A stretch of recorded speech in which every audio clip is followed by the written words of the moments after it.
folks. I know there's a history here. I'd like to get this hearing in today. You know, everybody needs to just focus on the relevant facts, okay? I know there's a history here.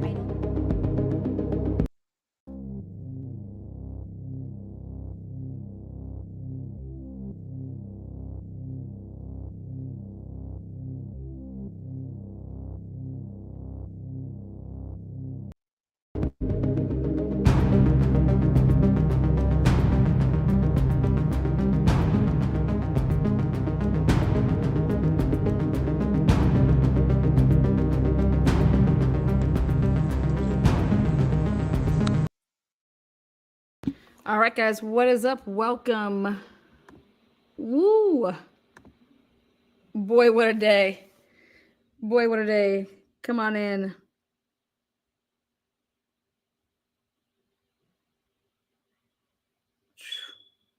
I got my Dropbox going crazy. Okay, thank you. Again, what is up, guys? What is up? Woo. Jen McCabe literally trying to fillet Karen Reed. This is pretty much the first time in this trial that, you know, somebody has truly come out the way that Jen McCabe came out swinging. So let's just jump right into it. We're going to point out some interesting timelines that I think are going to be interesting on the cross-examination, but let's pin down Jen in some of her statements. So this is going to be on 1.5 and a couple of the areas. I do have a new Excel spreadsheet that I'm working on, and I'll show you guys a little bit of that. And it's to hopefully help people understand when people got where in terms of 34 Fairview waterfall, and as far as like the inconsistencies with the timeline in terms of their testimony. Like Tristan and Caitlin, people think that they drove there together. Important people like Caitlin's mother. Caitlin's mother thinks that Tristan and Caitlin drove to the waterfall bar together. Okay, that didn't happen. That didn't happen. So here we go.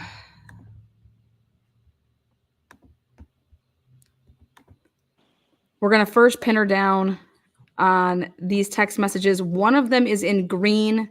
Okay, what's up on the screen? And it should be bubble to bubble blue. She is iPhone to iPhone with John O'Keefe. So, and we noticed that the first one. Do you have it for you as Yes. And this is a. All right, so right there, start time is 11:37 and 54 seconds a.m. 1/17, 2022.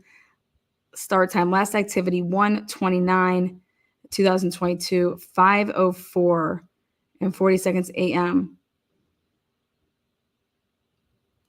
This was the library service identifier mobile SMS.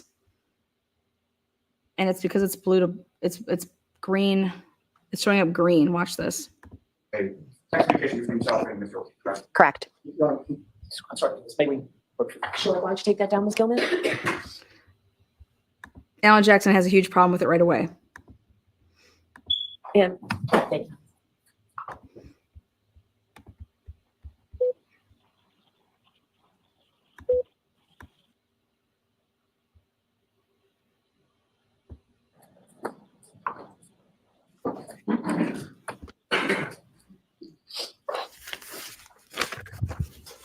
Lally, speed him up to 1.5. So, Mr. McCabe, what's for you and what's up on the screen of the exhibits? There are sort of green bubbles and blue bubbles, correct? Correct. Can you tell the jury as far as who's communicating which direction as far as green bubbles are who and who? Okay. Now they're iPhone to iPhone, so that should be blue. Okay. That bubble should be blue. It should not be green, but it's an SMS.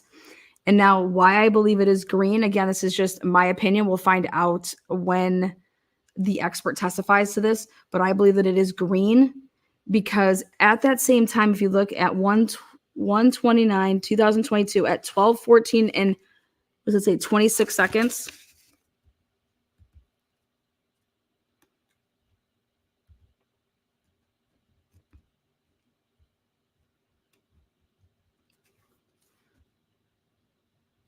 both her and Matt testify that John texts her where to, and that because she was driving, she doesn't text him, but she calls him. Okay. She does both. And I think that she does one while like she's about to go send it, or she sends it on accident. She's about to text it, and then she just says, screw it, I'm going to call. And it happens like kind of simultaneously. And that's why it's green. That's my take, because this should be blue to blue. Blue bubble. Green is John and blue is myself. And so the first text, from this particular date, if you could just read the jury as far as from when the message is sent, what content is, and then what the time. So John sent to me where to at 12:14. And it's issue if you have that in front of you. Okay. So the next bubble down is a blue bubble, is that correct? Correct. Similar to the one before, you just read as far as. Okay. Right here. 12:27 and 33 seconds. She says here. All right. She says here. Now, John would have already made his steps according to his data. Now, the jury doesn't know this. The jury does not know this, right? But John would have already made his way inside and did the 3 flights of stairs in some capacity, because that was from 12:21 to 12:24. So this 12:27 and 33 seconds to say here, this 100% is when she is sitting and not moving, because she does not move from 12:25 until 12:35. All right, so listen to what she says about this. So John would have already done his steps when already 3 flights of stairs registering, and at 12:27 and 33 seconds, she's saying here.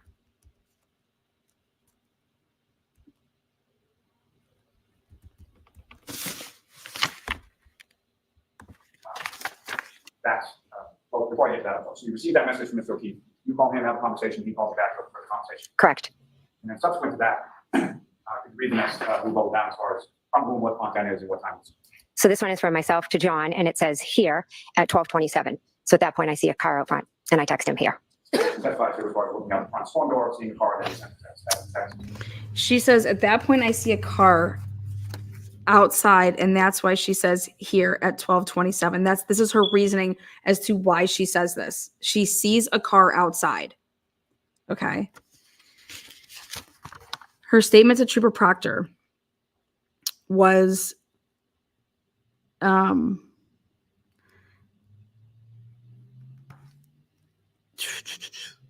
at 34 Fairview Road, Jennifer observed a large black SUV on the street outside of the house and went to the front door. So while inside, Jennifer observed a large black SUV on the street outside of the house and then went to the front door when she would have said here. Again, guys, she is not moving. She has her watch on from 12:25 to 12:35. She's not moving. So right here, this is not true. Okay. I can prove it because of her data. So right here, this is not true. The data does not show that she's moving. And it's not that since she's wearing her watch, it's that much more I'm going with it. If I was a juror, if it was her phone, you can set your phone down wherever you want and then walk around. It's not going to calculate that. But if you have your watch on, no, you're taking steps. Your watch has you. Correct. And Ms. Gilman, if you would scroll down. And ma'am, similar, if you could just, who sent it, what's the content, and what is that time? I sent to John, pull behind me at 12:31. Okay, now this would be right after John O'Keefe's phone. He takes steps, or his phone does. John's phone from 12:31 to 12:32. His phone takes 36 steps. So at the same time at 12:31 here in 47 seconds, John's phone, okay. Well, and I want to back up because they haven't mentioned it yet though. At 12:29, John's phone records a call from Jen McCabe at 12:29 and 53 seconds. So when she says at 12:27 that she stands up, you know, is that you here? So she stands up from the table to walk over to the door because she, you know, she said her nephew says, oh, there's a car here. So then she says, okay, texts him here, and then she's going to walk over to the door. Her watch nor phone registers that at 12:29 and 53 seconds. Jen called John's phone for 9 seconds. It says that it was answered. 9 seconds. Now here, they don't talk about this 12:29 and 53 marking phone call for 9 seconds. They go right to this, which is 12:31. Now, what are the odds at 12:31 and 47 seconds, the same time that she is going to be saying, pull behind me, okay, is John's phone moving 36 steps?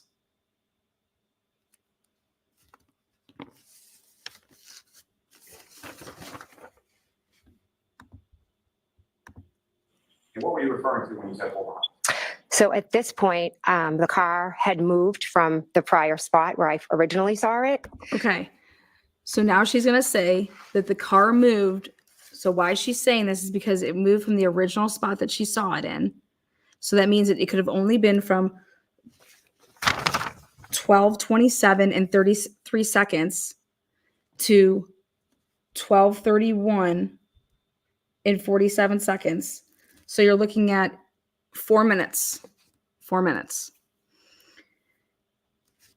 Because at 12:27, the reason that she's saying here and she's saying that she's walking over the door is because she sees his car. And she says she's staying at the door. Then at the 12:31 and 47 second one, which is this one, she's saying pull behind me because she saw the car move from one spot to the other spot. So I thought, what is he doing? Why don't they just pull behind me in the driveway? Hold on. Now, I personally believe, I've put this out there at the beginning in the spring of 2023. I said that I believed that John had to go back outside after he came in, and he was going outside to go get Karen. And that's why she texted him and said, pull in behind me. Okay. Because I believe that John went in there to see if Higgins was in there.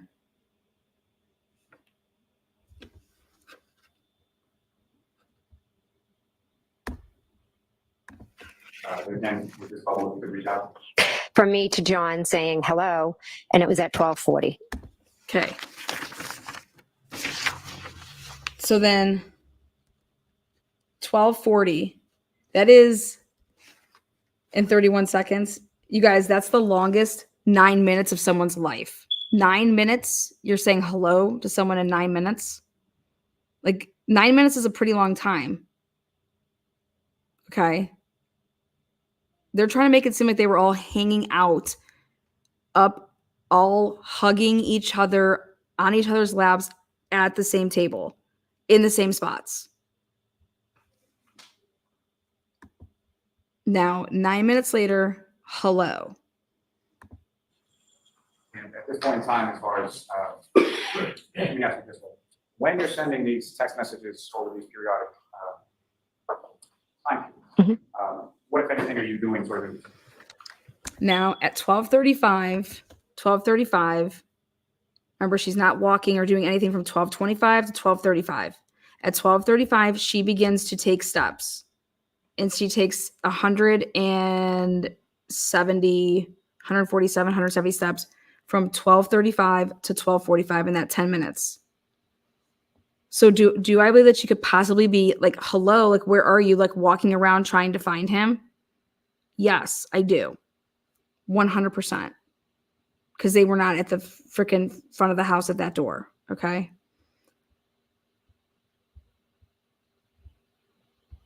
Now, Jen doesn't go up or down any stairs when she's at 34 Fairview. She doesn't go up any flights of stairs, which is really important. And that's why I believe that that makes sense to me. So I originally went to the front door, saw the car, texted them, then texted John. Then I went back, kind of sat at the table, just either threw my phone probably in my back pocket. And then a couple of minutes later, I got up again and saw that the car had moved. So I had sent the pole behind me. And then a few minutes later, I went back to the window, to the front door, I'm sorry. Okay, so what she just explained there, she did not do. Her watch shows none of that. She does not get up, go to the door, come back, go to the door, come back. That does not happen. Not in the slightest. She does not move from 12:25 to 12:35. So right here, this is a lie. And when you went back to the front door, what, if anything, did you see about? So at this specific point at 12:40, when I say hello, I cannot be certain whether they were still out front or if they had left. And from any of these text messages that you sent, what kind of What's going to happen there, I believe, on cross is a great opportunity, because you said that you went to the door, you went back, you went to the door. This is like a Dylan Mortensen type thing. She goes to the door, goes back, goes to the door, goes back. So when you said hello at the 12:40 and you couldn't remember if it was like that they had already left or not, well, the question's going to be, did you go over to the door? Were they gone? Because when you would have looked out, you would have seen John O'Keefe right there. Because now she has every reason, because in the direct examination, she pointed and she said, oh, when it moved up, it was all the way up even with the flagpole. Now she has now this is right here. Zoop. Alan has right here to say, okay, now you have every reason to be looking exactly along that flagpole, because that's exactly where you said they were. And you didn't see a body on the ground. And so that's where I think she's going to be FUCK'd. That's one of the FUCKs is going to be right there, because now, like, the husband, he was trying to say, well, it was just in the middle. Like, that's where he got kind of bumped up too. Like, he got tongue twisted with, well, you can't, if you're looking and you could see tire tracks, then you can see the yard, and you're not going to see a 6'2" person. And I think that this is going to be the hurdle that no juror is going to be able to get over, that you did not see this dude laying on the lawn, because all of those jurors went out to that house. They know that it's a small yard. I don't care any type of pictures you're going to try to put out there and make it look bigger. It's not big. It's small. any response did you receive from Mr. O'Keefe after awareness? None. Ms. Young, if you could, the next level. And similar to the prior one. Sure. Jen to John, where are you? And that was at 12:42. So the next level. Myself to John, hello, at 12:45.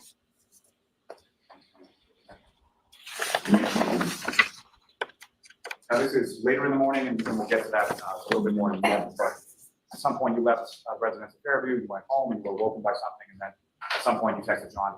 Okay. Next huge fuckerage here. Please answer. 4:59 and 37 seconds. Please answer. So this would mean that you were attempting to call him if you're saying please answer. I hope Jen does not watch her channel this weekend. I know maybe I shouldn't be showing this. Or she doesn't know about me. Later on that morning, 29. Yes, You know, the next couple of those text messages that you sent at that point.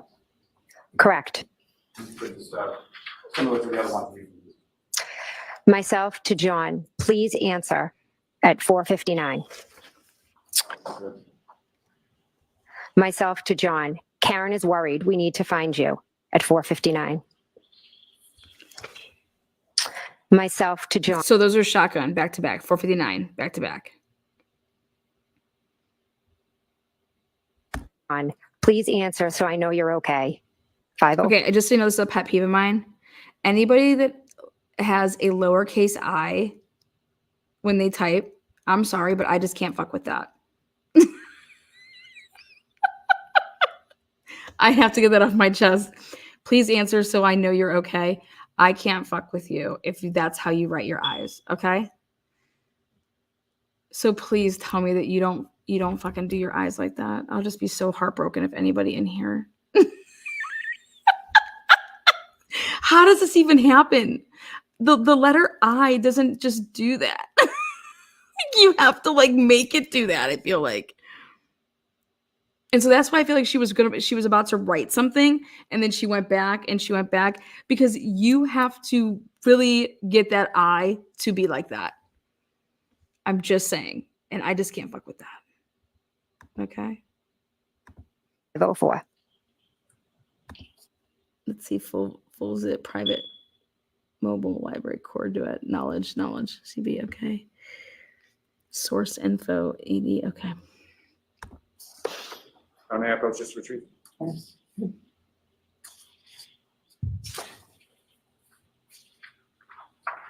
Okay, so all they did is just the text Now, messages. Ms. McCabe, I can take you back to at the house on Fairview.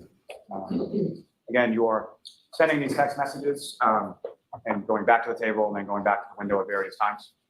To the front door. To the front door. Yes. Okay, again, guys, right there. So he gets her to like marry to that story again. That's not true. And at any point in time, you see anybody exit from the dark SUV or the black SUV you see in front of the house. No. And at any point in time, did John O'Keefe come into the house? No. And at any point in time, did John O'Keefe respond to your text messages? No. At any point in time, did John O'Keefe call? No. Now, at some point subsequent to this, have you had occasion to look at your phone or at your call history? Yes. And through review of that, were you able to see phone calls that your phone made to John O'Keefe's phone around that same time frame that you were texting him and going to school? Yes. May I approach Ron? Yes.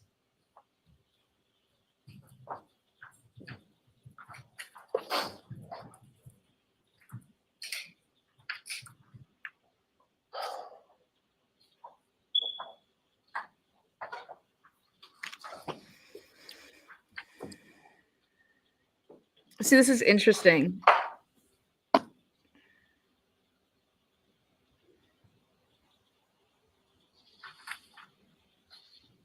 Alan specifically looking at certain things.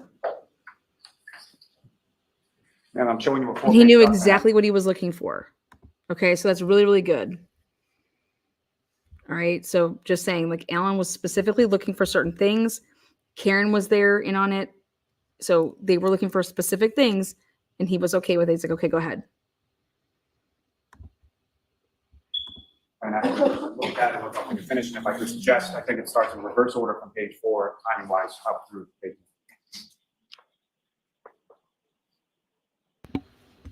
Reverse order, that's a download. Now,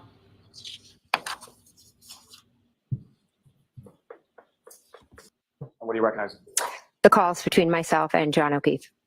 And am I correct that it starts in sort of a sending order as far as the earliest calls are on page 4 and then the most recent are on the first page? Yes. yes, that's all right. And the phone calls that you were testifying to about before, as far as talking to him on the way from the waterfall to residents at Fairview, did they appear in those? They do. Okay, see right there, I wanted to hear what the question was. I'm gonna have to slow this down. I have to hear it loudly and normal. I want to hear what, there we go. They do. And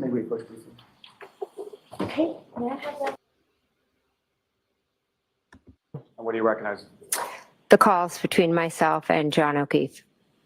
And am I correct that it starts in sort of a sending order as far as the earliest calls are on page 4 and then the most recent are on the first page? Yes. And the phone calls that you were testifying to about before, as far as talking to him on the way from the waterfall to residents at Fairview, did they appear in those? They do.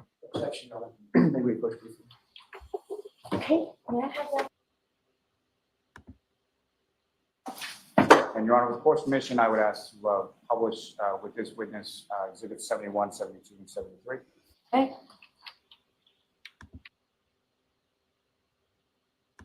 And turning your attention to page 1, that would be sort of the last in line there.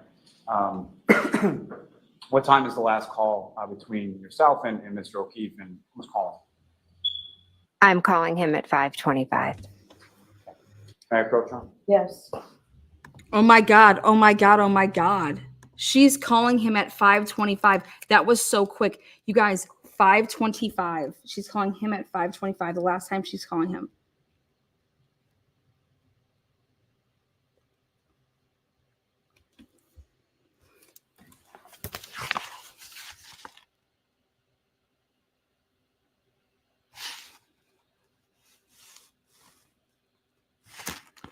She deleted that call and it was not answered. That was the last call. Now, hold on.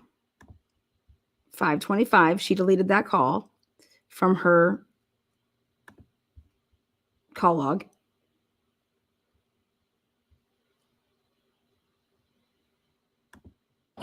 Okay, here. So, Ms. McCabe, as far as the first calls that you were testifying about, as far as when you spoke to Mr. O'Keefe on the way from the waterfall to the residence in Fairview, are those contained within those calls?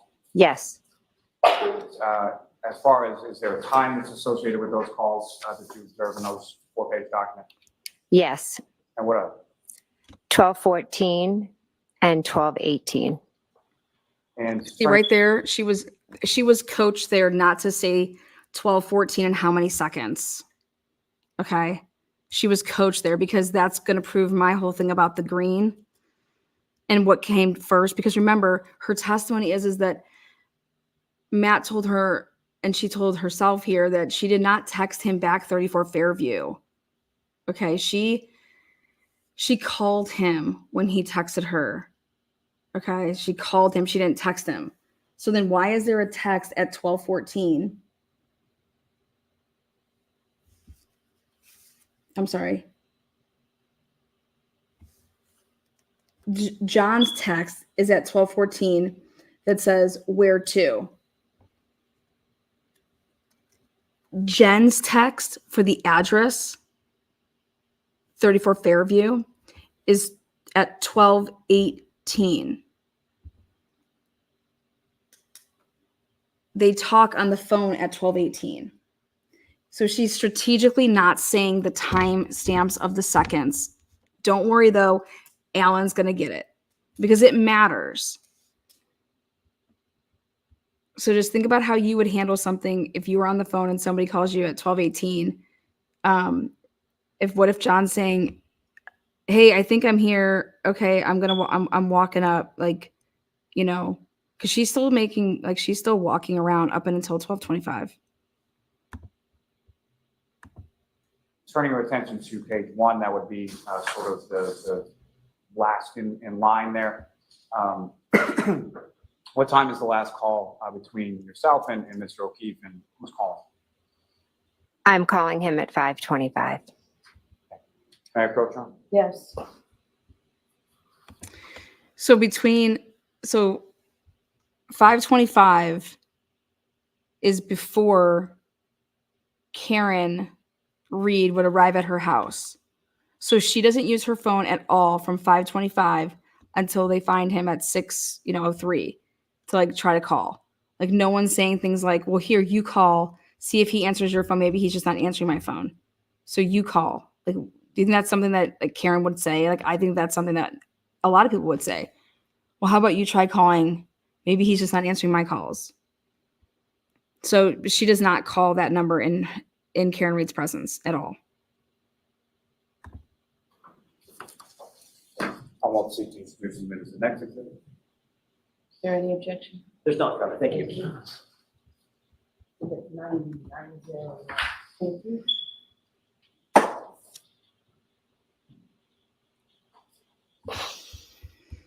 Okay, let's speed this asshole up.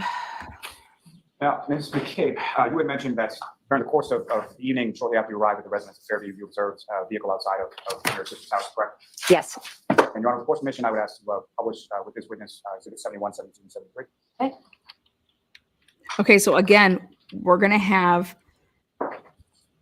And Ms. McCabe, first and foremost, what's up on the screen is exhibit 71. You recognize that? I do. Okay, I think you can just go right to what you wanted to identify, please, Mr. Lilly. So, Ms. McCabe, in front of you on the so this is going to be Julie Nagel was showed this. I mean, every single person was shown this and take the little laser pointer and show where everybody was. Okay. You guys, these people cannot be all in the same spot at the same time. Not everybody can be parked right here, and not everybody can be parked right here. Okay. It is impossible for Brian Higgins to have his Jeep right there, and Nagel's friend Richie to have his truck right there, and Karen Reed to have her SUV. So do we think that the jury's getting this? Or do we think that the jury thinks that people are just coming at at not the right, like they're wrong about their times? I mean, but at the end of the day, what the jury has to understand is that, listen, these people all can't be piled on with their cars right here. And these people all can't be sitting in the same damn chair inside that house that's right in front of the window. So you just have to ask yourselves, like, what do we think? On the desk, there should be a laser pointer just click on button and point the screen. If I could ask, if you could direct, well, first and foremost, with respect to this photograph that you observed in this photograph, where you first saw the black SUV in front of the house. It was directly if I was staring out the front door. So this angle is kind of unique to see it. But if you go from the front door directly straight out, so maybe the edge, if you understand what I'm saying? Using that as right there. So if there's a front door and I look straight out, but the perception is almost like a side view. It's not straight on, so it could have been a little over here. So why don't you show another picture if this one isn't helpful? She's telling him what to Yeah, do. so just follow this and then come straight. Exactly. Okay, perfect. If you just follow it, just boom, there it is, right? Lastly, Okay, now this is a great angle to see how tiny this is. You guys, nobody doesn't see a body laying there. Nobody would not like, I'm sorry, nothing like it. This is right there. You do not see a body. Now, Mr. McCabe testified that at another point you come to the front door and you observe the vehicle in a different spot, right? Correct. If you could, again, using the laser pointer, just bring your attention to where this photograph is all you observe with the vehicle in a second. She goes flagpole down, It was right about right near the flagpole. right near the flagpole. It's going to be good.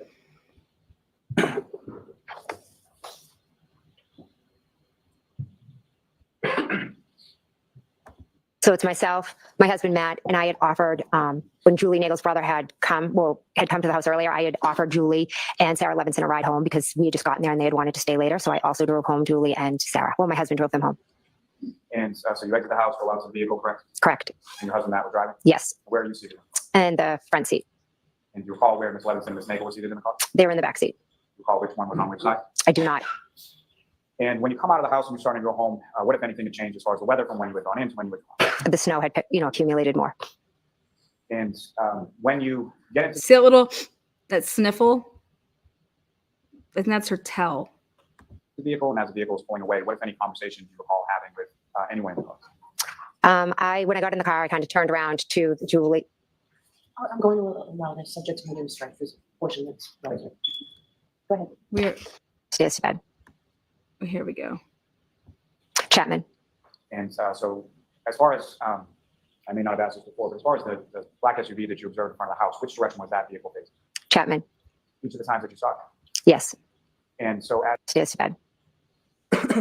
and at some point, did your husband come up as well? He did. Was it a long period of time between when you arrived home and when your husband came up? I don't think too long. I think he had like some cheese or something because he was on a crazy diet, and then he came upstairs. Now, did you go right to sleep, or what, if anything, did you do when you went up to bed? I asked him to watch a show. He said no, he was going to fall asleep, which he does usually immediately. And I went on my phone. And what, if anything, do you recall doing on your phone as far as going on? I was researching. My husband and I did briefly talk. My daughter had gotten an offer to play on a club back. Just tell us what you do, please. Sure. I was researching a basketball team, and I believe I also texted my sisters, and I texted in a group chat with my husband and another individual. So you're texting your husband in a group chat with another individual. Okay. And then you're texting your sisters. She just didn't say sister. She said sisters. Now, if I could just turn your attention back to when you were at the house on Fairview that evening, and I believe this is the last time, so I apologize for back and forth, but when you were there, what if any videos or any music or anything that you pull up on your phone to share with the group that you did? So one of my sisters loves this song Raining Men, and she always, well, not always, maybe every once in a while she's a little too much to drink and takes out an umbrella and sings and dances, and it's like a big family joke. And my other nephew had previously been over and showed me the video from whenever, I don't know, more often than not I take it off, but there are times that I do sleep with it. Okay, right there. And with respect to this particular evening, do you recall whether you had it on or whether you took it off or even had it on at all? This is about the iWatch. I don't recall if I had it on that night. Now, coming back to that last exhibit as far as the phone calls were concerned, were there... Okay, so I got to make a joke. She says, like, you know, they're dancing, Raining Men, blah, blah, blah, right?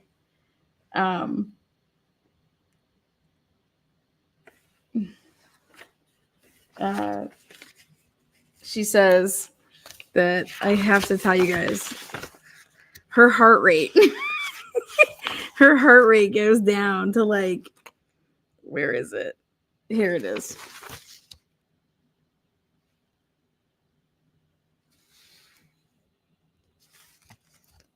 $12:49 and 34 seconds, 66. 12:15, 83. That's 2:40, 66. So, and this is all coming from her watch. Phone calls that you made to Mr. O'Keefe's phone around the time that you were observing the vehicle outside? Yes, Do you recall making any phone calls to Mr. O'Keefe at that time? I don't. Just say that at no point while you saw the vehicle outside, did you have any conversation with Mr. O'Keefe? I didn't. Wait, what was Now that? you go to sleep, and Wait, at some hold point later on. on in the morning, Wait a second.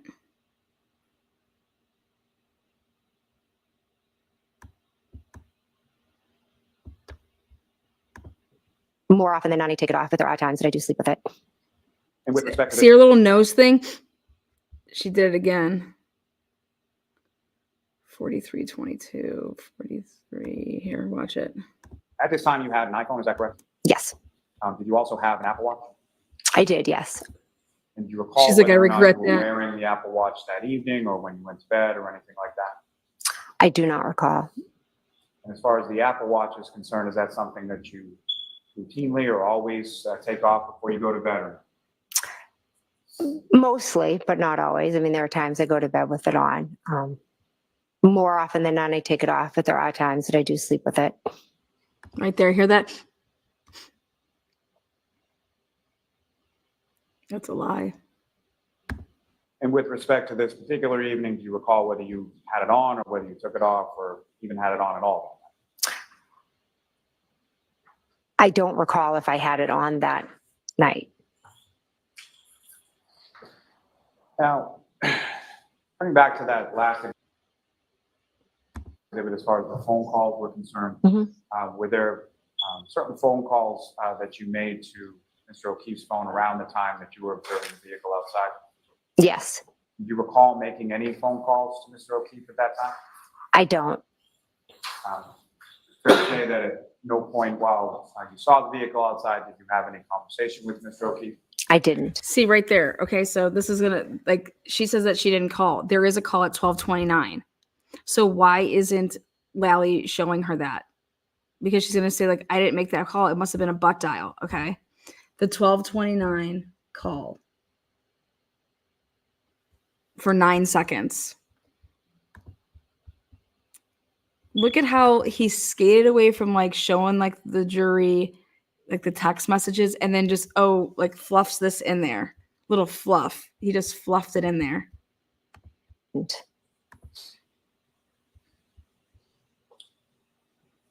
Now you go to sleep, and at some point later on in the morning, you Okay, wake up, here correct? we go. Correct. And what is it that wakes you up and when about was that? I woken up to my phone ringing. And do you know what time? So her phone ringing, not vibrating. Very important.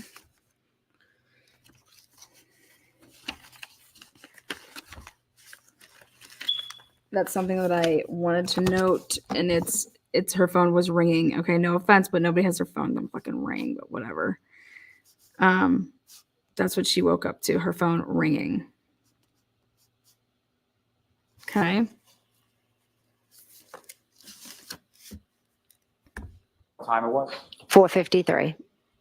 And according to your phone, who was calling you at 4:53? John's niece. So that would be John's niece, Kaylee, is that correct? Correct. And how old was she at this time? I believe she was 14. And she had just gotten into Bishop Thean, correct? Correct. She was in 8th grade going in, finishing up her 8th grade year of middle school, correct? Yes. Is that a normal thing, that Kaylee would be calling you at 4:53 in the morning on Saturday? No. So you answer the call, is that correct? Yes. When you answer the call, who, if anyone, is initially on your, Initially, it's Kaylee. and what, if anything, did Kaylee say? That John didn't come home and Karen wanted to talk to me. And even in that initial call, when you're speaking to Kaylee, what, if anything, do you hear sort of in the background when you're talking? Karen screaming. And could you hear what she was screaming? See her nose? I'm sorry. So Karen Reed didn't use her own phone to call because Karen Reed didn't have her number. All right.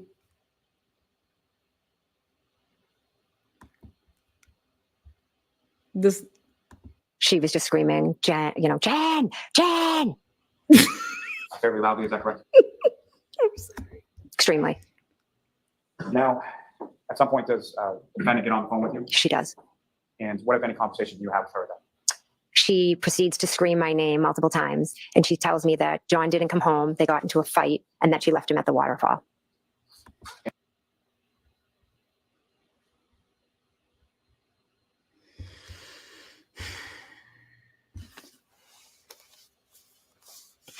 Okay. John didn't. Okay. So,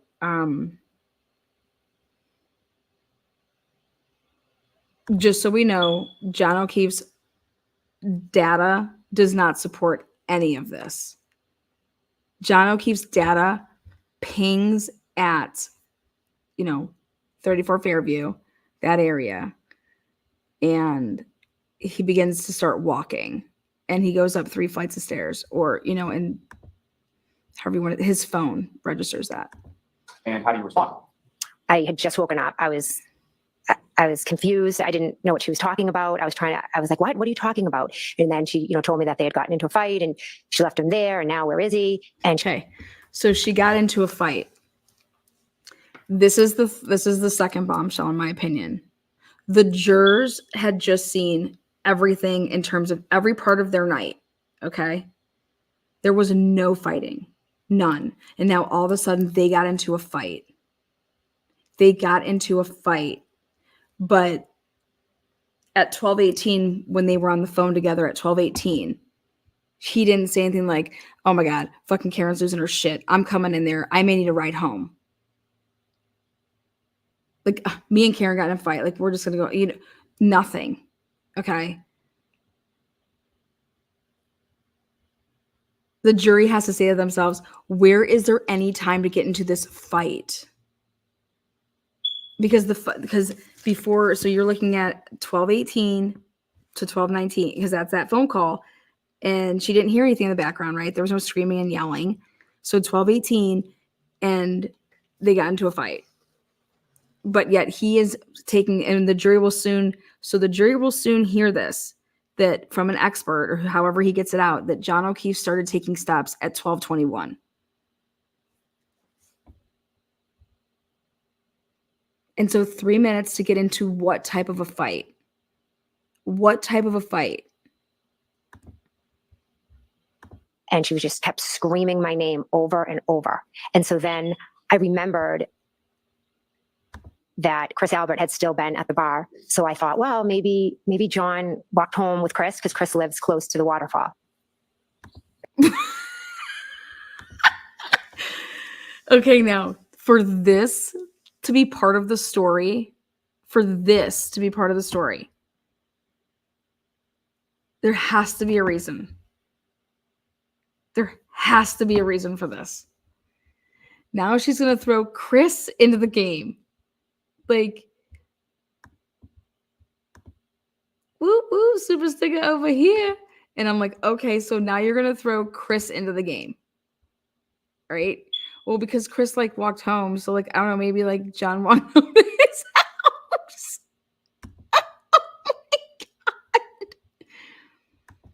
And so at some Lick them lips. point, that conversation ended, and you recall how that ended. I told her that I was going to call Julie and see if John had ended up with Chris. So you hang up with her, and then what did you do then? I called Julie Albert. And did Julie pick up the phone? She did not. And as you were calling Julie, did you have any conversation with your husband Matt around that time? Yes. This hoe says she called Julie. Just so you guys know, that did not come up on this shit.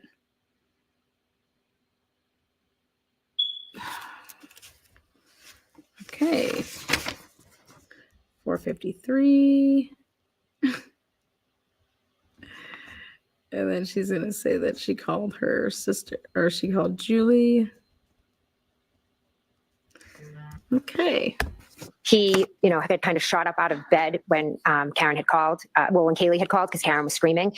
And then he was, what's going on? And I said, well, I'm calling Julie because Karen, they got into a fight and I was trying to explain it to him. And he said, what are you talking about? We saw them outside of your sister's house. Right there. We saw them. We saw them. So if Alan Jackson is half the man that I know he is, we saw them we saw them. Right there. We saw them. Remember before the testimony, he's saying that they never saw them. They just saw the vehicle. Now she's saying that her husband saying, what are you talking about? We saw them. We saw them at the house. Right here. This is money. And at that point, I hung up. And when you Wait. hung up, Julie had not answered yet. Is that correct? Correct.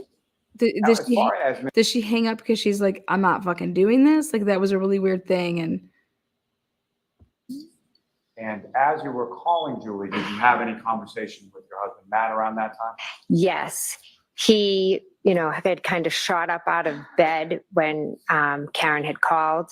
When Kaylee had called because Karen was screaming. And then he was, what's going on? And I said, well, I'm calling Julie because Karen, they got into a fight and I was trying to explain it to him. And he said, what are you talking about? We saw them outside of your sister's house. We saw them outside of your sister's house.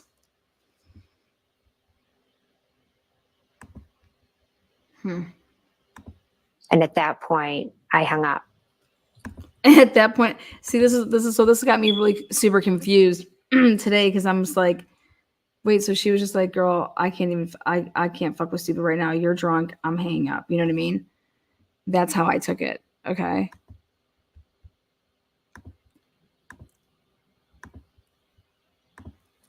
And when you hung up, Julie had not answered yet. Is that correct? Correct.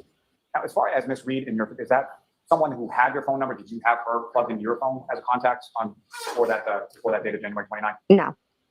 You never had any kind of conversation with her over the phone as far as text or phone call or anything. You didn't even have her information. Correct. Okay, so this is interesting. I would like to know when that happened.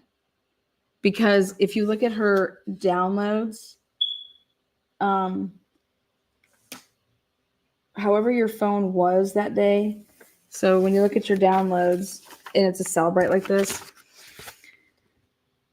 when you go to like the Karen, if you didn't have somebody's number saved in your phone, it would just say that person's just their number. And here she had Karen saved as Karen on so I'm just curious about that. I'm curious to know when she got Karen's phone number because she called Karen. So this is the other thing. The first time that she calls Karen is to Karen at 7:21. Okay. So when does she say at any point in time between, now if I'm Alan Jackson, I say this to her, when did Karen give you her phone number? Oh, it says that you were able to call her here at 7:21 a.m. You testified that you didn't have her phone number. So when did you get her phone number? Because she was just screaming and she was just, she's just giving you her phone number. At 7:21 when you called her, how did you have her number?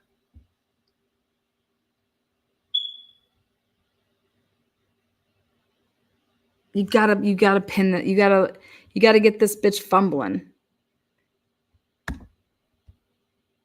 But she said it right here. She didn't have her number. And so after hanging up, while calling Julie, what, if anything, did you do then?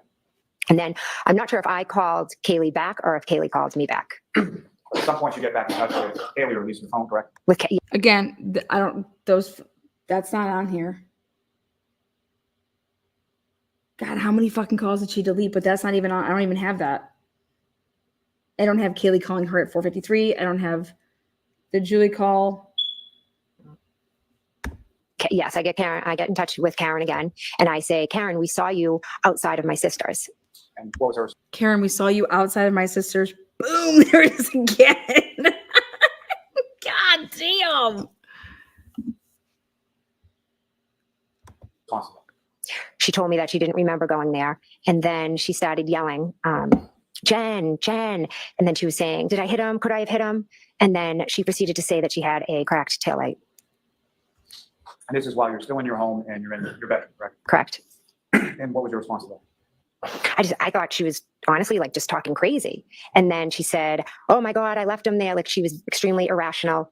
She said that it told me again that they had gotten into a fight. So now she was just kind of all over the place, just screaming. She was very hard to understand. So my brain started going, okay, well, if she left him there, where could he be? Who could he be with? As you're going through that sort of process, what did you do next? So then earlier in the night, there was another individual who we had been in contact with, or my husband had been talking to, and he had mentioned that he was going to meet up with John at Waterfall as well, but he never ended up coming. I knew he was at a house close to Fairview. So I thought, well, maybe if they got into a fight, like John might have texted this individual, and maybe he just ended up on his couch. Who was that individual? Tom Bey. Who was Tom Bey in relation to? How did you know? He has two. Okay, so check this out. Now we got to get into this part. This is good. Now, Tom Bey.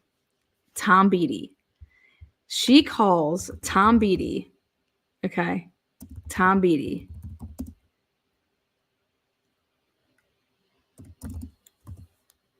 She calls him at 5:33 and 47 seconds. Remember how she said she called John O'Keefe at 5. Remember how she said she called John O'Keefe at 5:25? That was the last call. That's a lie. And she called John O'Keefe at 5:52.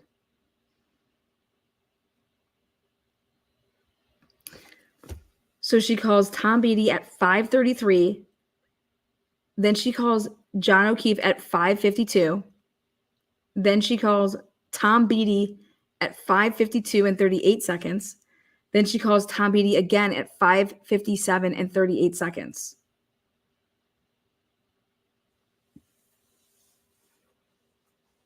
Now let me tell you why she called Tom Bey. She says that she called Tom Bey because, John was talking about possibly meeting up with him. Okay. Well, surprise, surprise, surprise. That ain't why she called no Tom Bey. She calls that guy 3 times to John O'Keefe's one that I have. But now I was told that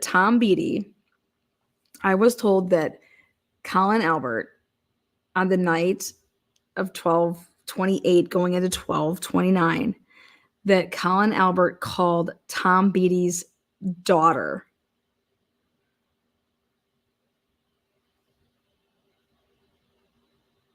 If I'm recalling this correctly, and asked for a ride at like 12:35 or something like that. Left a message. Okay, so Tom Bey, he has a daughter. And I want to say her name's Erin. God, I think that's what it is. And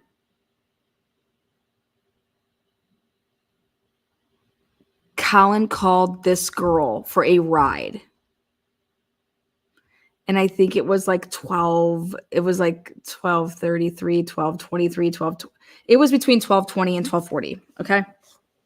And now if Allie McCabe picked you up at 12:10, then why the fuck would you be calling some other hoe to come pick your ass up at 12:33? Yeah. Now,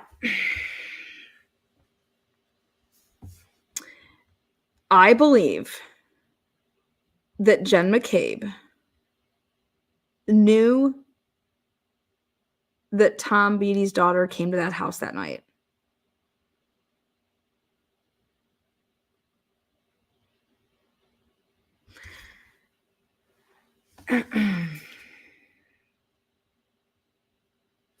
But let's listen to see why she says what she does. Yeah, that's exactly what we're going to get to. He has two daughters that are the same age as my daughters. That's- He has two daughters that are the same age as my daughters. Now, remember, Allie said that she was with Avery and Danielle. Did she ever say their last names? Avery and Danielle. Okay. Remember, Colin Albert said that Allie took him to 34 Fairview and also came and picked him up. Allie never said that she took him there. All right. So just saying. One of those daughters, at least around the same age as Taylor. Yes. And so based on sort of that process, thought process and what you're doing, what did you do? So then I started calling Tom. And at any point in time, did you call Tom? Did Tom pick up the phone? Did you speak with him? He did not. And so following that, what did you do? So I know at some point I was starting to call John. My husband was as well. At that point I get up and I'm like, okay, well, got to go out and look for him. So this means, listen, as I'm trying to get her little fucking story down straight. She called Tom Beatty at 5:33. She calls John O'Keefe at 5:52. She tried for whatever, I don't know what the fuck they're looking at or what she was looking at, but she's trying to say that she called John O'Keefe for the last time at 5:25. I have it as 5:52. And I do not have a 5:25 call. And in my head, I was thinking I'll drive over to Tom's and maybe he's there. I then go downstairs. Matt gets up. He's starting to get dressed. I go Okay, I then go downstairs. downstairs. I make a coffee. And I'm not sure how much time passed. But then all of a sudden I hear screaming out front. Now, if I could just take it back for a second, as far as a decade or so that you would know. Okay, so the first call that she makes to Tom Beatty would be 5:33. Now let me tell you when she goes downstairs. She's all lying. 5:32. She goes downstairs before 5:32 because she comes upstairs at 5:32. She goes back downstairs and comes back up. She does like a choo-choo. But she does she gets in 2 flights of stairs, but it does not start until 5:32 and 16 seconds. So she would have had to go downstairs at some point and then at 5:32, which is right before she calls that dude. 5:33. So her order here is wrong. She goes downstairs first before she calls Tom Beatty. Here she's saying that she goes that she calls him and then goes downstairs. That didn't happen. Which is interesting why she's lying about that. But known and been friends with John O'Keefe. Mhm. With his, either his niece or his nephew are both home. Is him not coming home, is that something that had ever happened before, you were ever aware of before? I was never. Ask it to. Had John ever gone out at night and then not come home? Objection. I'm gonna allow it. Not to my knowledge, no. So at some point you make your way downstairs, is that right? Correct. And then what if any?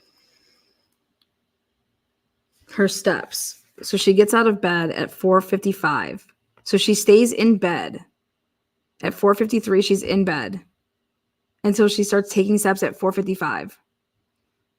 And she takes steps from 4:55 to 5:01, but it's only 24 steps.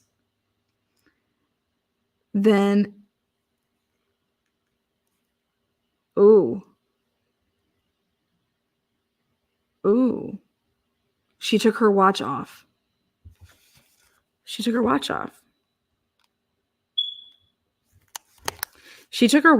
at 3:51 and 45 seconds. Because when she takes her steps at 4:55 and 7 seconds to 5:01 and 9 seconds, it's only her iPhone moving, not her watch. Her watch starts to move at 5 o'clock in the morning. I got you, you shitty bitch. Ah, you fucking slut bag. You took your watch off from 3:51 and 45 seconds to 5 a.m. and 58 seconds. I gotcha. Hell yeah. So she finally like took her watch off to call it a night at 3:51 and 45 seconds. Let me show you.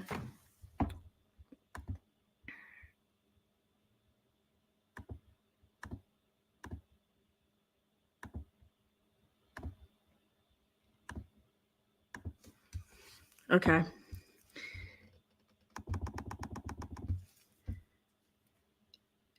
See watch.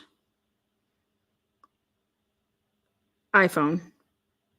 222, 223. 223 and 19 seconds to 231 and 44 seconds.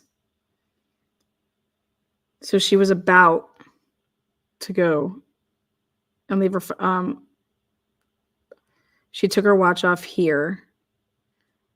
Then she moves during this time just with her phone, or her husband took her phone. Okay.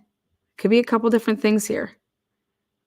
But these steps right here that were taken from here to here, they're only taken with the iPhone, not with the watch.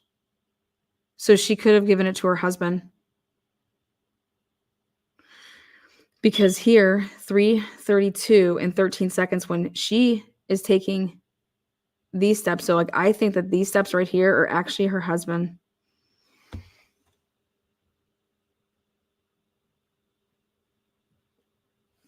Then watch 3:50, 3:51. And then see the phone here again, 3:51 to 3:51, and just like it's 5 seconds. The watch did that. Okay. And then at 4:55 and 7 seconds to 5:01 and 9 seconds, just the phone. Because here, but see how like the watch starts to move before this closing out spot? See how it's 5:01 and 9 seconds? See how it's 5 and 58 seconds? It's because then while she's walking with her watch or with her phone, she gets to her watch, puts her watch on, and starts taking steps at this point with her watch on, which is some of the time of that. And then, so she's back to wearing her watch here. So from 3:51 and 45 seconds to this point. Sign me up. Sign me up.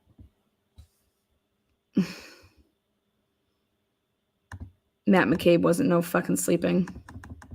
Lying fat fuck. With them dentures, whatever the fuck they are.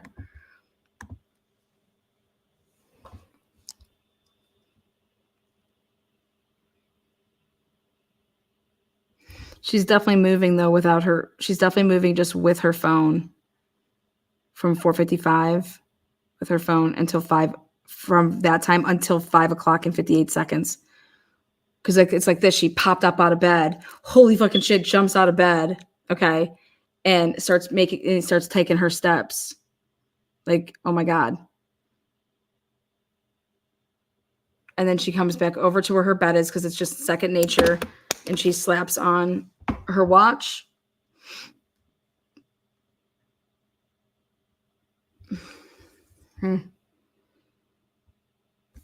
Okay, let's go back.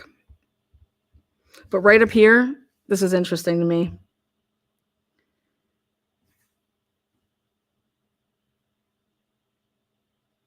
That one right there.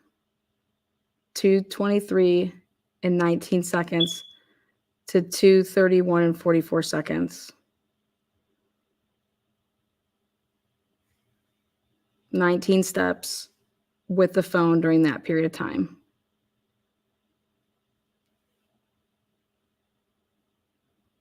And see, this is with the watch, 2:33 and 20 seconds.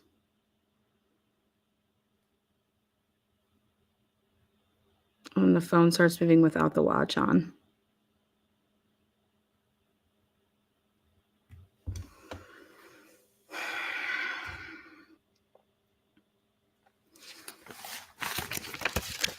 And now let's check her heart rate at that time when Kaylee calls. So at 4:40, she said she got the call at 4:53. So at 4:54 and 49 seconds, 97 from 80 to 97. It did jump. And then 5:02.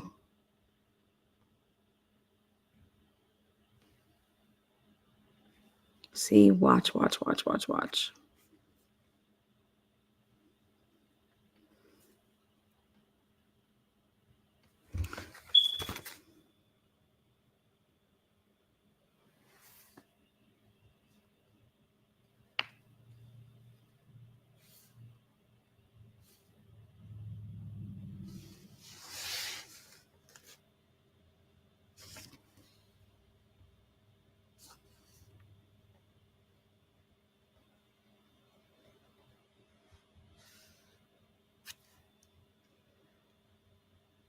I don't know if this was on a charger. Her watch. This fucker's moving like every minute, every 5 minutes. The longest that it doesn't move is right here.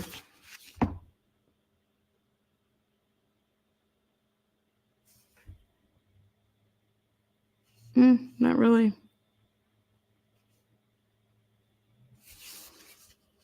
Okay, let's go back here.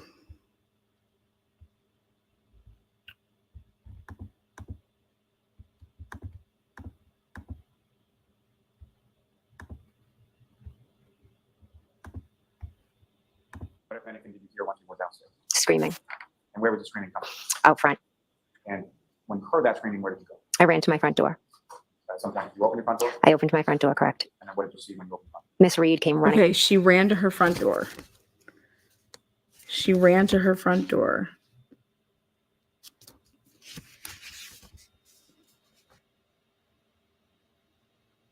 I think this was at 5:38. Let's take a look though, just to make sure.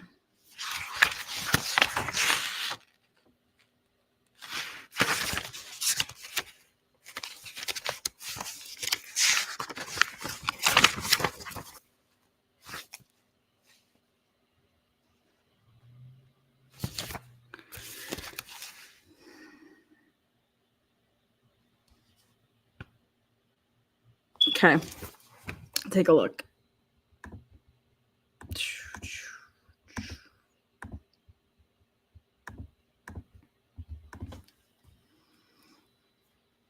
Steps. You see this? 5:01 and 9 seconds to 5:26. Okay, right here. She takes 13 steps from, basically 12, 13 seconds. She does not take another step with either her watch or her phone. Okay, nothing. From 5:01 and 9 seconds to 5:26 and 56 seconds. Okay, look at this. See that? That hoe either took a shower. Okay. Whatever this woman says that she was doing between 5:01 and 5:26, she wasn't moving. She wasn't moving. Or she took her fucking watch back off, left her phone alone, but remember what she's doing between 5:01 and 5:26. Do you see that? She's not moving from 5:01 and 9 seconds. She does not start walking or doing anything again until 5:26. And she has her watch back on. So in less than she gets off the phone because she's like, oh my God, I gotta get up. Let me get in the shower. Let me get in the fucking shower. That's what makes sense to me. Okay. Because then she wouldn't have her phone on her, so that's not going to calculate steps if she's like, I don't know. And then she wouldn't have her watch on her unless she, I mean, I guess she could have, you could take showers with Apple Watches on. Or better yet, remember how she says that she just hung up the phone on her? Remember how she says she just hung up with the phone on her? Or better yet, the bitch just went back to bed. Okay, the bitch just went back and laid down, not giving a flying fuck. All right? But from 5:01 and 9 seconds to 5:26 and 56 seconds, that bitch does not move. Or like I said, or after she fucking has her watch on, she decides, okay, I'm taking my watch off and I'm putting my phone down. But that's not what she says in this testimony. In this testimony, she says that after Kaylee had called her, she then does what? She calls her fucking sister and talk about this Chris bullshit. Then she's calling Tom Bey. Then she's doing, bitch, please. Okay. I got you calling Tom Bey for the first time at 5:36. 5:33. She's calling. Now again, she deleted a hell of a shit, so maybe I don't have it all. 5:33. But then she doesn't call John O'Keefe until 5:52. She deleted hella shit. All right. So let's go back and see what this lovely lad has to say. She says she sprinted over to her door.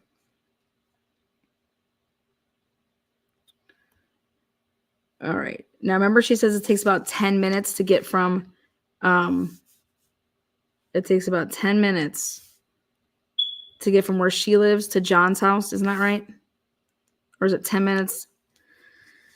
Because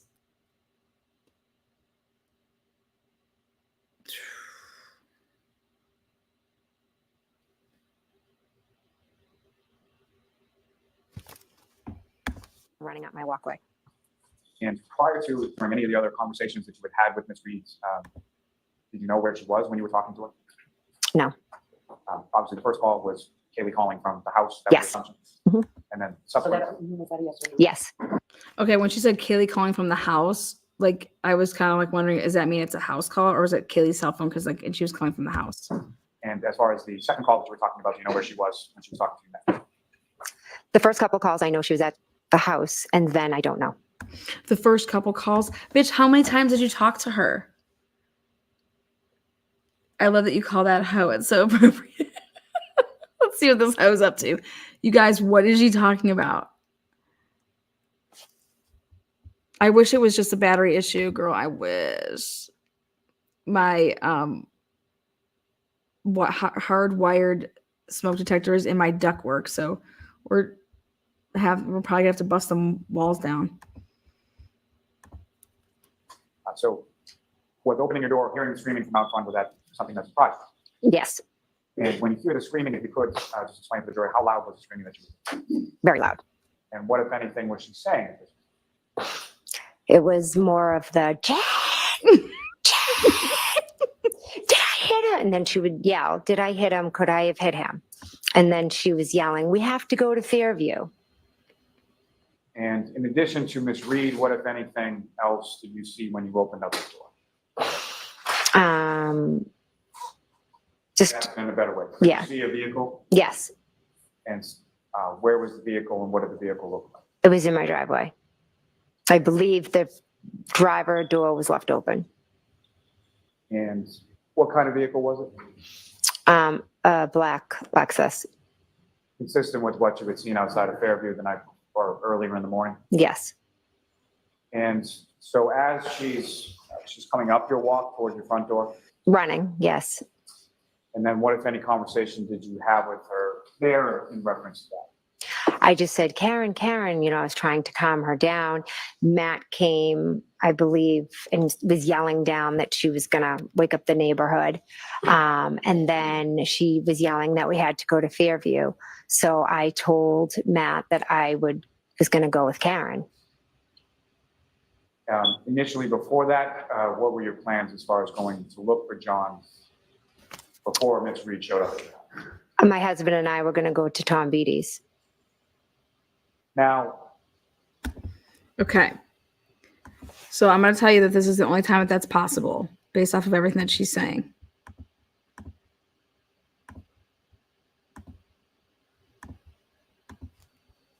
Okay.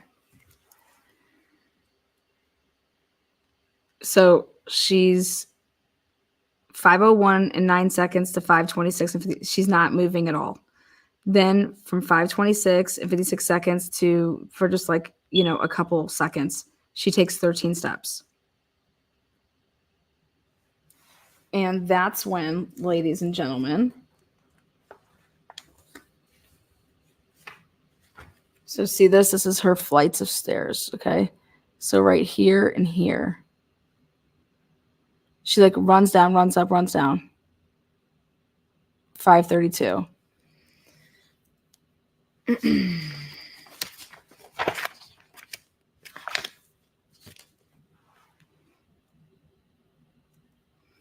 $5:32. So right here.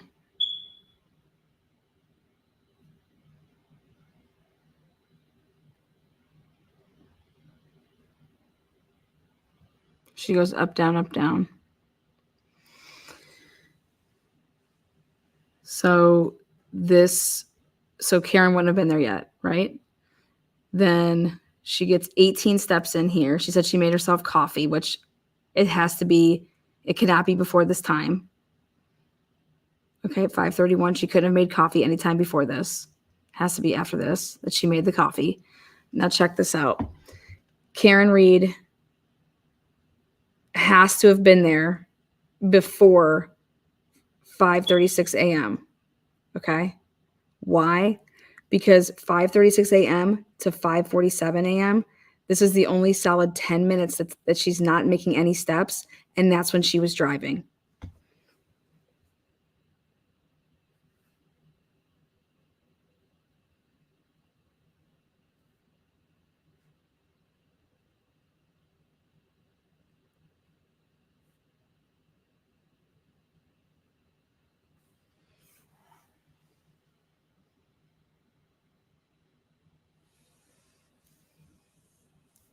Then when she gets over to John O'Keefe's house at 5:47 to 5:52, she takes 104 steps there.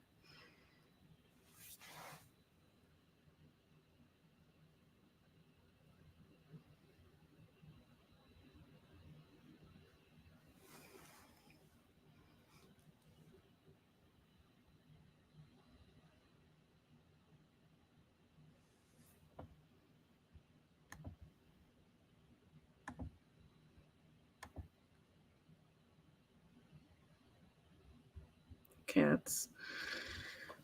so let me think.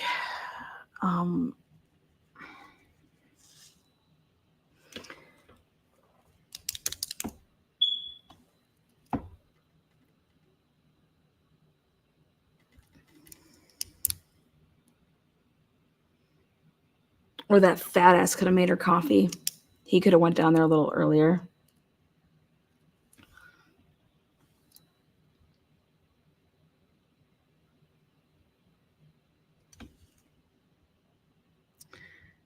The other thing is that calling that beady guy, she calls him for the first time when she was downstairs.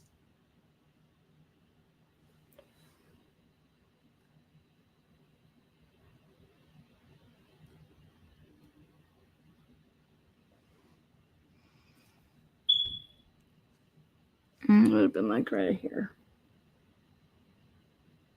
And then she calls John, she said at 5:52. Let me tell you guys something. So she was from 5:47 and 27 seconds to 5:52 in 1 second, okay? She literally calls John as she's getting and leaving his house. 5:52, because that's when she calls him. John O'Keefe. 5:52 and 15 seconds.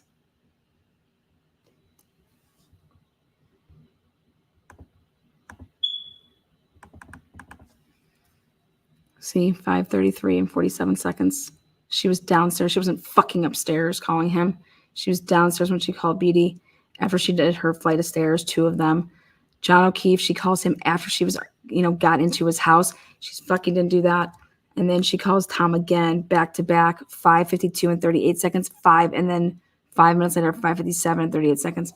But the first one is not answered. Tom Bey answered this call here. Answered. See that? And she talked to him for, 2 seconds. So it's going to depend on if she says that it was his voicemail. But the other one didn't pick up. So that's interesting.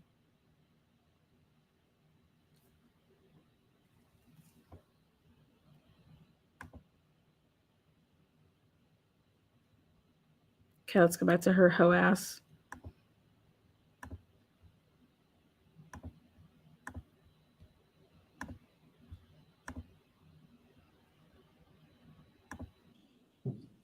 Once you decide that now you're going with Ms. Reed, the defendant, where did the two go? So as we walked out, there was a car pulled up and then a plow. Has the car pulled up? No. I'm sorry. So the car pulls up and then the plow, and then what happened? So in the car was Kerry Roberts. And so she kind of rolled down the window and was like, Karen, what are you doing? And Okay, here we go. Ta-da. What in the actual fuck is this bitch talking about? So we go outside. So we get outside. And she says that a plow pulled up and a car behind the plow pulls up. And it's Kerry Roberts.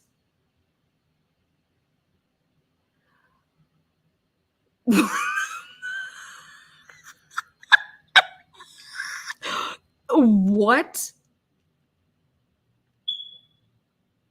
What?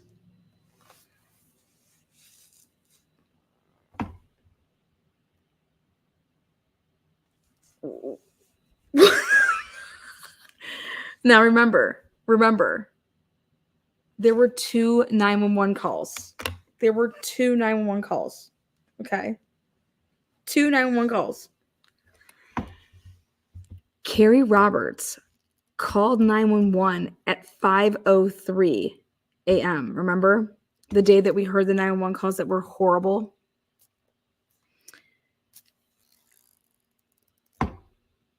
Kerry Roberts called at 5:03.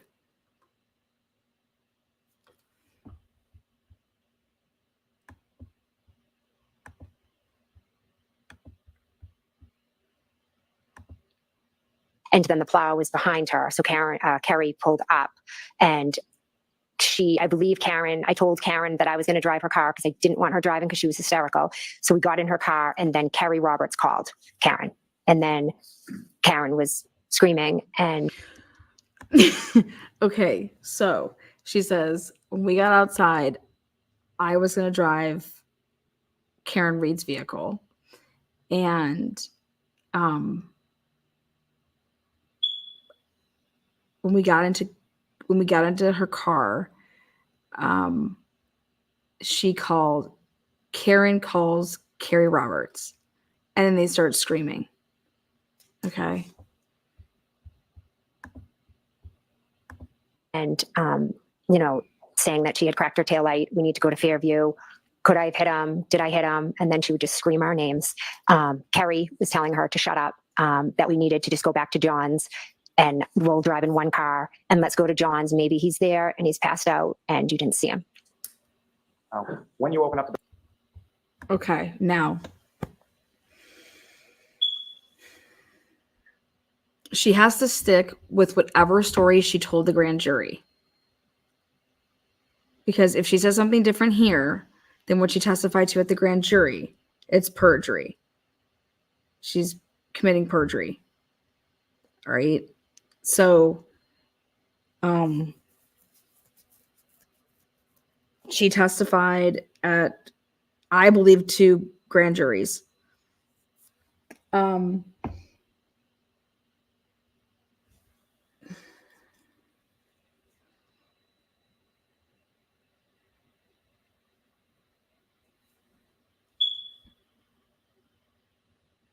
right.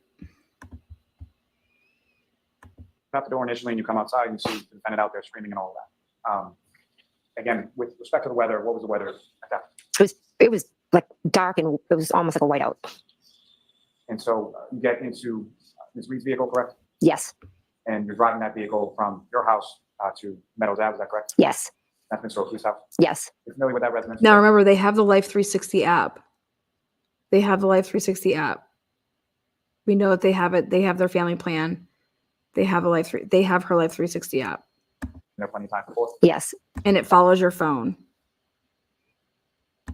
Now, with respect to Terry Roberts, did you know Terry Roberts prior to this morning of January 29th? I had met her once before. And can you describe to the jury sort of the circumstances of that or how you knew her prior? Okay, I had met her once before, and she knows where the fuck you live.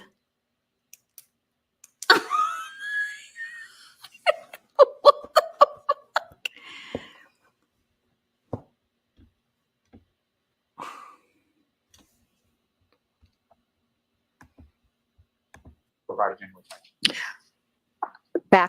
Way back when, after John's sister and brother-in-law died, I would have Kaylee a lot and Carrie would have Patrick.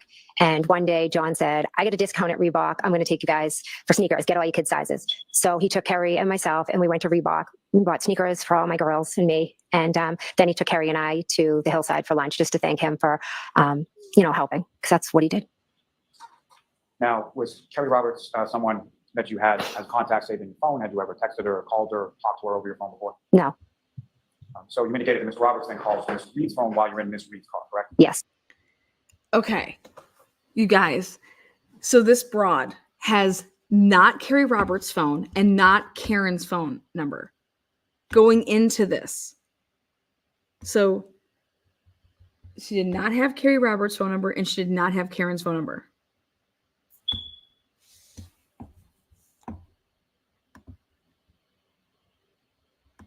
Yes.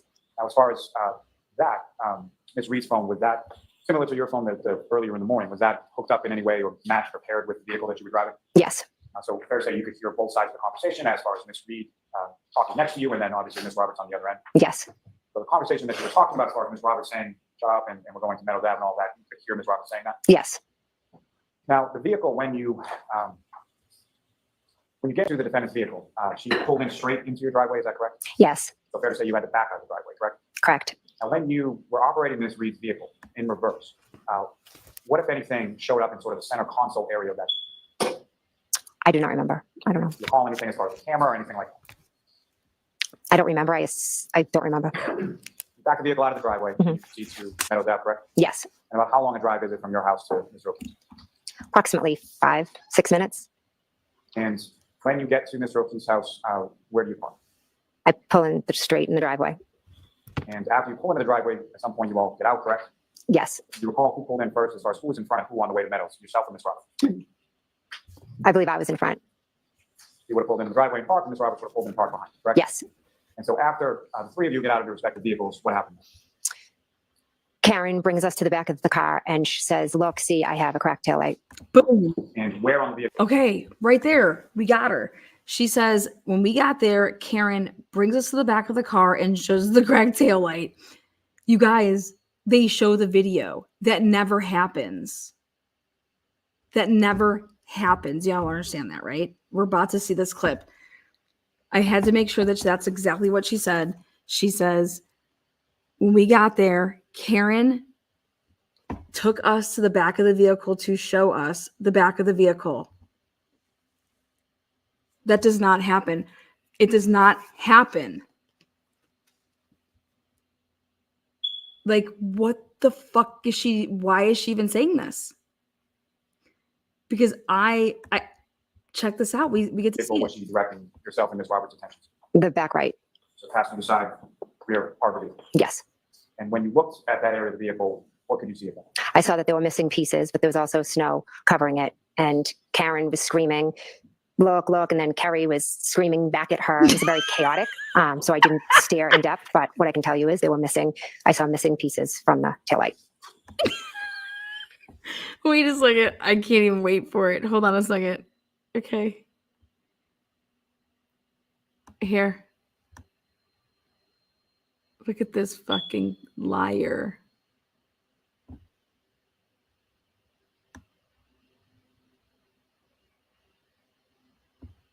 Wait. Oh, right here. Okay, here's Jen. Here's Jen. Here's Jen. Okay. There's Karen Reed. And Carrie is opening up her door. Okay. Wait a second. Is that a fucking. Okay, here we go. Six, you recognize what's depicted in this video? I do. What do you recognize? That's myself getting out of the car at Meadows Ave. Is that essentially where you parked Ms. Reed's vehicle when you pulled in? Yes. If you could, just direct the jury's attention with a laser pointer as to where Ms. Reed's vehicle is, if you parked and if you see Ms. Roberts' vehicle. That is Miss Reed's, and that would be Miss Roberts. And as far as the right garage door that you entered in the house, if you could direct the jury's attention to whereabouts that would, I know it's not on the video, but where would it be? Walk Street. So if you could run this, sorry.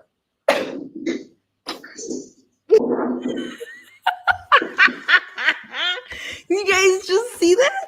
Did you guys see them? Did you guys see anything like that?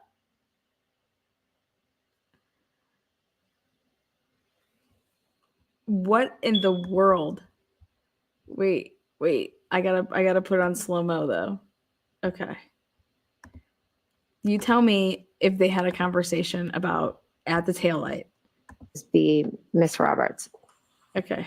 And as far as the right garage door that you entered in the house, if you could direct the jury's attention to whereabouts that would, I know it's not on the video, but where would it be? Look at, okay, so John's car's been out there all night. Look at, he doesn't have that much snow. You see that? Walk Street. So if you could run this, sorry.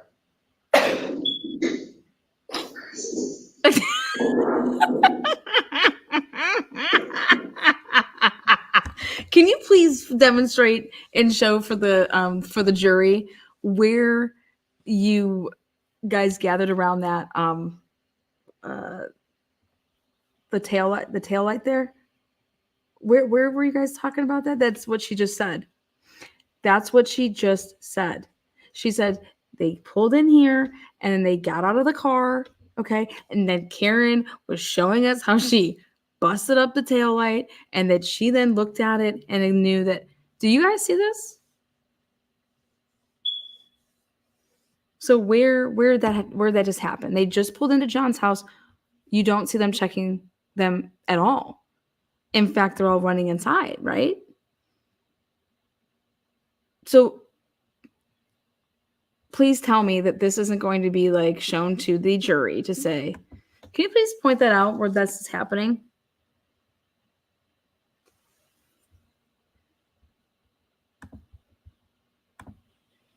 Look at this.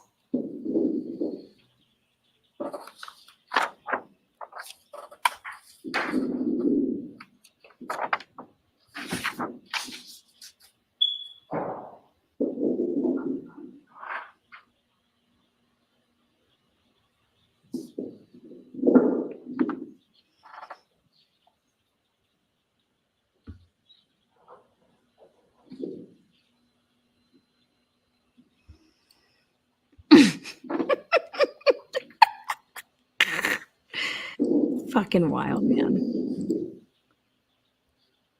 Like,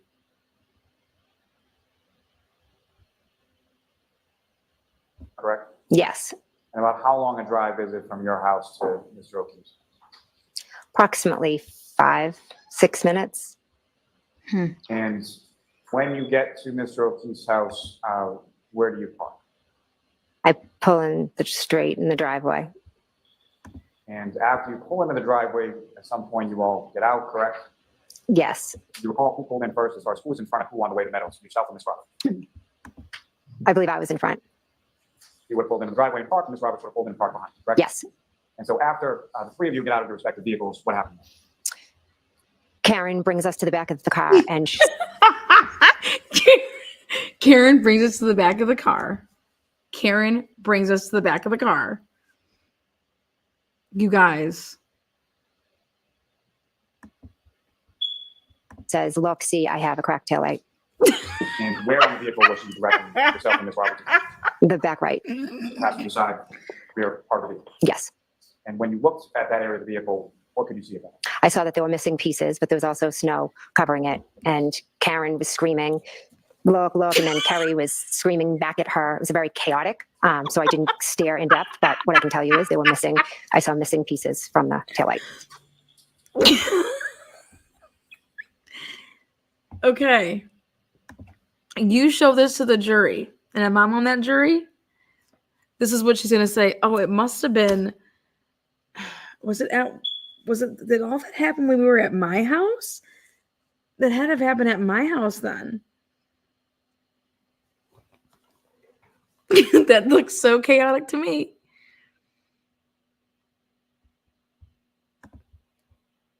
And at some point, about how long a period of time is this that you're out in Mr. O'Keefe's driveway looking at the crack tail? Not long, because then Carrie's, yelling at her, telling her she's crazy and that.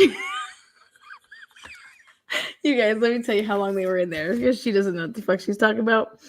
This is Tina with What the Fuck Translation Services. I'm here to help you guys all out. Well, what she really means is to say that it took them from 5:36 and 36 seconds. They arrived at John's at 5:47 and 27 seconds. They were at John's from 5:47 and 27 seconds to 5:52 and 1 second. 1 second, of which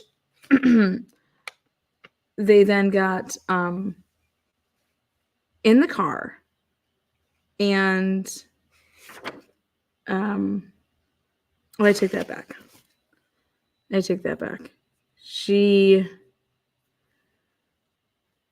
puts her phone down. 5:51. No, then somebody grabs her phone and they have her phone from 5:51 to 5:52 or 5:55. Let's take a look here. When was that ass called? When was Beatty called?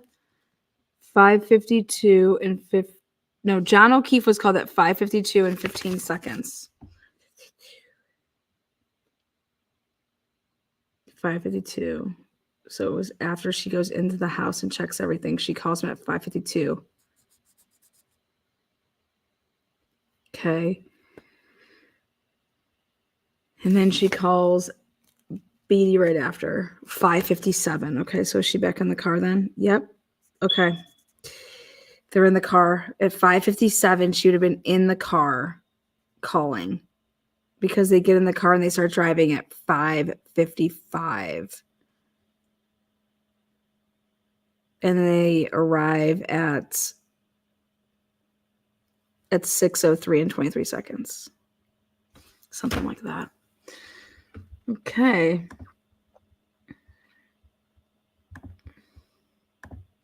She was driving around drunk and she could have hit anything, and kind of rushes us to go into the house to look in there for John. Wait, Carrie Roberts says she's crazy because she could have been driving around, hit anything, because she was driving around drunk. How the fuck would Carrie Roberts know that? Was Carrie Roberts with them? I mean, what the fuck? And yourself and Ms. Roberts' attention. The back right. So passenger side, rear part of the vehicle. Yes. And when you looked at that area of the vehicle, what could you see about it? I saw that there were missing pieces, but there was also snow covering it. And Karen was screaming, look, look. And then Kerry was screaming back at her. It was very chaotic. So I didn't stare in depth, but what I can tell you is I saw missing pieces from the taillight. And at some point, about how long a period of time is this that you're out in Mr. O'Keefe's driveway looking at the crack tail? Not long, because then Kerry's, yelling at her, telling her she's crazy and that she was driving around drunk and she could have hit anything, and kind of rushes us to go into the house to look in there for John. With the court's permission, I would ask if I could publish on the screen what's been marked as exhibit number 2. Oh shit, girl. Let me just show you your acting skills. And Mr. McCabe, do you recognize what's up on the screen? I do. What is that? That is Meadows Ave, John's house. And the driveway that you're talking about as far as where you pulled in, that's not visible in this photograph, correct? Correct. So from facing Mr. O'Keefe's house on Meadows, which side of the photograph would the driveway be? The left or the right? The right. And your may I approach? Yes.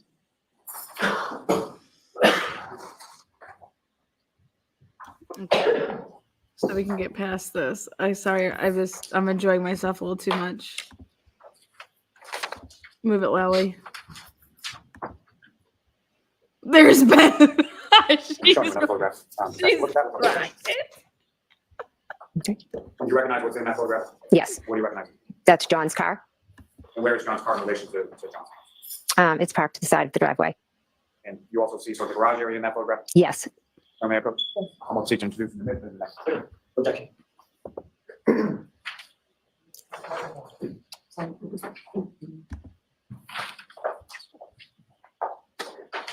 You know, with the question, if I could publish that to the jury now as well.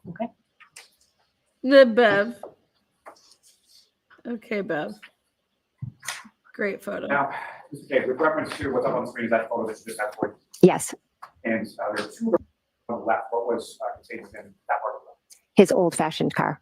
One that we didn't like. Yes. And on the right side of the garage, what anything was in? It's pretty open. How would you describe Mr. O'Keefe as far as Told us he was, yeah, I don't remember, years prior, I believe he came over and he was so excited that he got in a ring and he would always,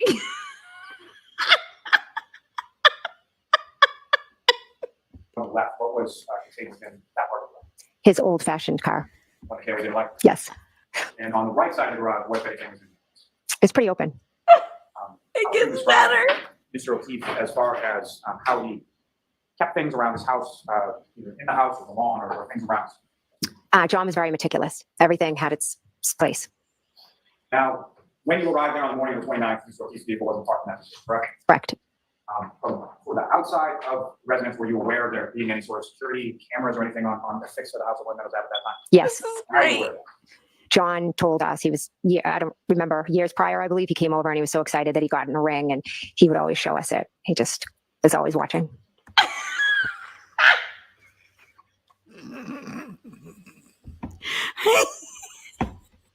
Watching what? What is this for real? Is this for real? Oh my god! Watching what? Hey guys, go check out my ring. It's so fucking stupid. I'm sorry.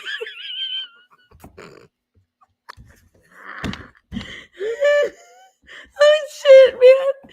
Oh my god, guys, you're never gonna believe this. I finally got a ring. Check it out. Oh shit. Sorry. Nobody. Why would she say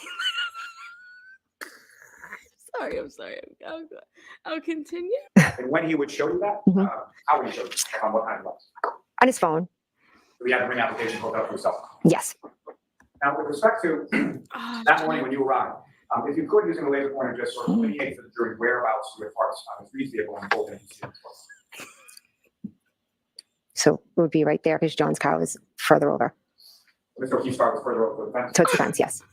And so when you arrive there, you're looking at the taillight, and at some point you go in the house, correct? Correct. How did you get into the house that morning? The right garage door was open. Now, is that something normal as far as when you get to Mr. O'Keefe's house and the garage door is open and so on? No. And so you go in through the garage door and then you go into the house, correct? Yes. And so you can take it. So, Mr. Tate, if you could describe to the jury sort of how you, when you come in through that right garage door and you start to go into the house, what is it when you see when you first come into the house and what is sort of the layout of Mr. O'Keefe's house? You walk in from the garage and there's a mudroom. okay. And typically when you would walk into Mr. O'Keefe's house, what if anything would you or anyone else do when they walked into his house? Take off your shoes. And why was that? He didn't want dirt or that morning snow probably getting all over his house. And so that was a pretty well-known rule for anybody that spent any time at his house on Meadows. Yes. And so when you and Ms. Roberts and Ms. Reed walked into the home that morning into the mudroom, what did you do? What did Ms. Roberts do? What did Ms. Reed do? I took off my boots or shoes, whatever I had on. Carrie Roberts took off. Karen just ran straight in the house. You and Ms. Roberts both took off your shoes, and Ms. Reed then just walked in the house with boots or shoes or whatever she was wearing on. Yes. And then once you get into the house, where is it that the three of you went respectively once you got in? That disrespectful bitch, Karen Reed. Karen, how could you be so disrespectful? I mean, she's in a pure panic. Me and Carrie, we took over. Carrie just went right in. I mean, this is wild. It's, oh. We all dispersed. I looked in the TV room where there is a couch. Then I You looked, oh God, thank God you looked where there was a couch. At least you were like Nicole Atkinson's son looking under couches for people. Sorry. kind of walked through a dining room, and then I peeked into a living room. I went upstairs. I looked in. That's a lie. Got her again. There you go, motherfuckers. How you didn't go up no motherfucking stairs? You lying ass bitch. Let me just go ahead. Let me lay this out for you, honey. Let me talk about your little steps. Boom. I will go up against anybody, any day with this shit. Here we go. Let me show your little punk ass. Ready? Here we go.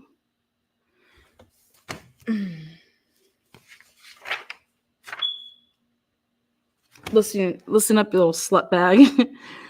You got to that house and you were there from 5:47 until 5:52. Run around, okay? Then as you're about to leave, you start making a walk. Okay, you start walking then to, again, fiddling around. You finally start walking, but then you get in the car and you start driving at 5:55. You get to Fairview at 6:03 and 23 seconds because that's when you start moving your ass again. But let me show you what you do not do.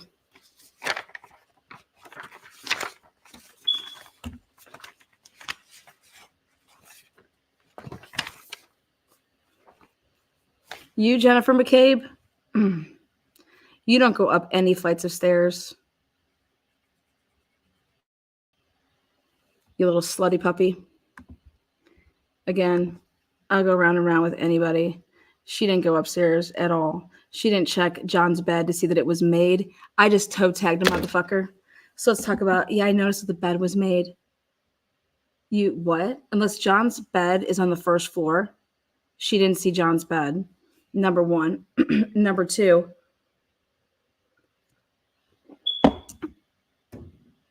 she a lie. That 5:32 and 16 seconds, 5:32 and 18 seconds, that's at her house. 6:35 and 33 seconds, that's at Fairview. She doesn't go up anywhere at John's house. She a lie.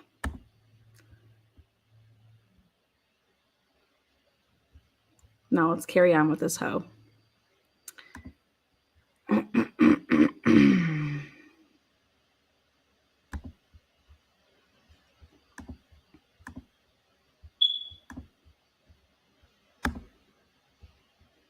In John's room. Oh, wait, where we go? Carrie was also running around different rooms, and then I went into Kaylee's room. Okay, sounds good. Let's just back up for a second there. Right. Same thing that you would. No. Now, with respect to when it at least peeked into John's bedroom, is that right? Yes. What, if anything, did you note about the bed? Okay, hold on. Right on.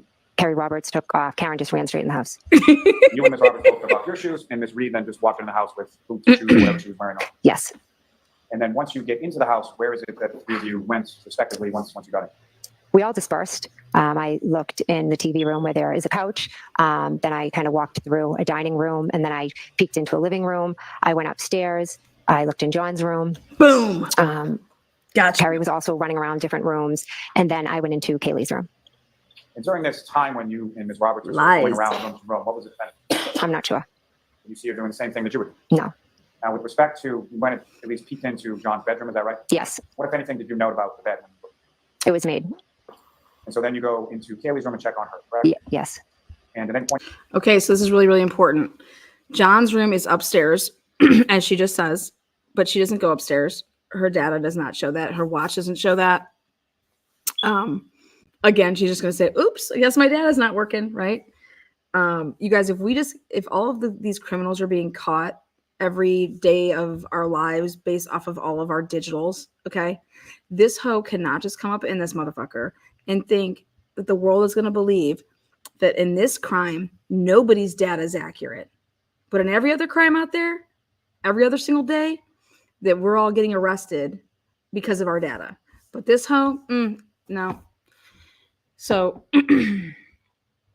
again, this is really important because she told the jury, she looked at the jury and she said that Karen wasn't running around like how her and Carrie were. Okay. So Jen said, Karen's not running around like her and Carrie are. I don't know what she was doing. She wasn't doing what we were doing, number one. Number two, she says that she goes upstairs to peek into John's room.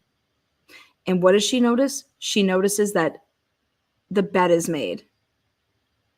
Well, that's just a complete lie. She never went upstairs. She never went upstairs. So therefore, she could never see John's bed. But it would be really, really important because the jury's buying this shit right now. You gotta think that they're buying it. They won't after Tuesday.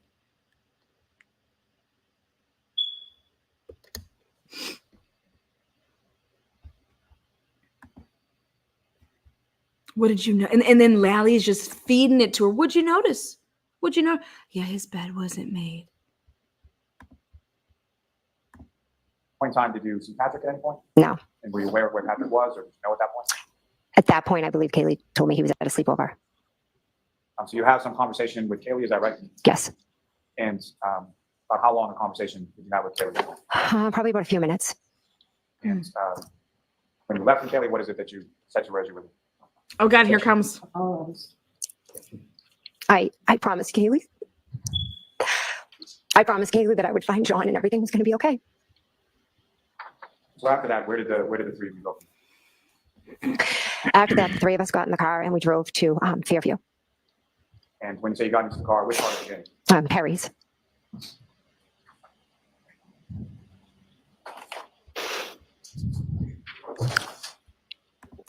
They got into Carrie's car, guys. Okay, so that tells you also that when they went outside, they got into Carrie's car.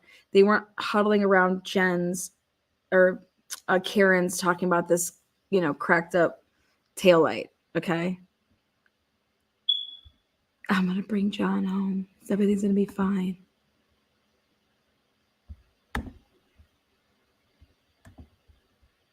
She's gonna burn in hell.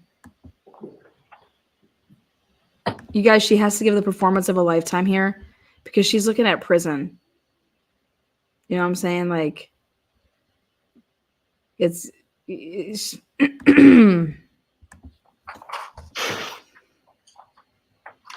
look at Karen's like, wow, you are sick.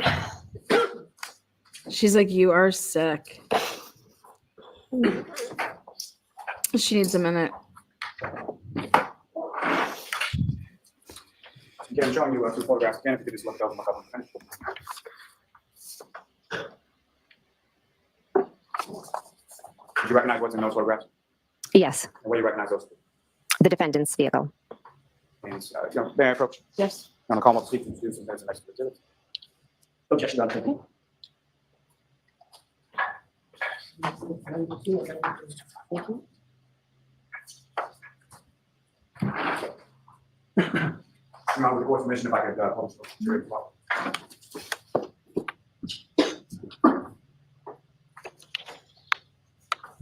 Ms. McCabe, what's the picture of this photograph is the defendant Reed's vehicle, correct? Correct.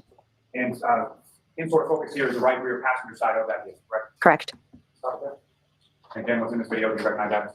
McCabe? Yes, I do. What do you recognize that? That is John's house. I'm just going to do right now.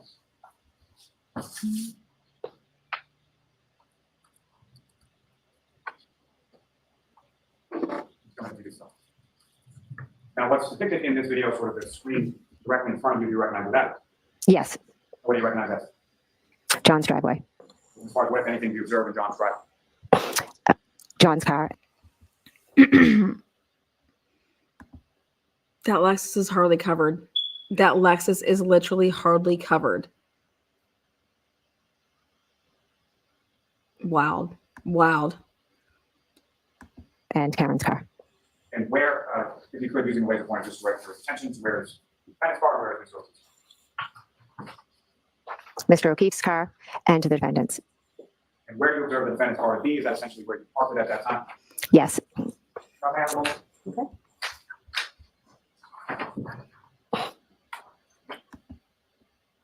Okay, sidebar.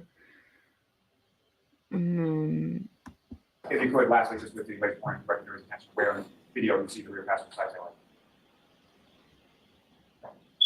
It's going to be there. Now, Ms. McCabe, you then, yourself, the defendant, and Ms. Roberts then get into Ms. Roberts' vehicle, is that correct? Yes. Seated where within Ms. Roberts' vehicle as you're going from Meadows Ave? What was the plan and where were you going sort of first when you left Meadows We were going to Fairview Ave? And why were you going to Fairview? because Karen kept screaming, we need to go to Fairview. Now, who was seated where within the vehicle when you did? Kerry was driving, I was in the passenger seat, and Karen was in the back. And what were the lighting conditions at this point if you're driving over there? It was hard to see out the window. You really had to be kind of staring out. It was dark. The snow was coming out the car. And as you're making that drive, as Ms. Roberts is making that drive from Meadows Ave to Fairview, about how long a drive is it? Approximately 10 minutes. I mean, with the weather, the lights, the street lights, I would say about 10 minutes, give or take. And as far as they made it in from 5:55 and 30 seconds to 6:03 and 23 seconds. So they made it in 7 minutes and 20 seconds. during the drive from Meadows Ave to Fairview, what's going on inside the car over the course of that ride? Karen is in between us, like from the back, kind of pushing up in between Carrie and myself. And she's just screaming, Carrie, Carrie, her name over and over, my name over and over, and repeating certain phrases. Could I have hit him? Did I hit him?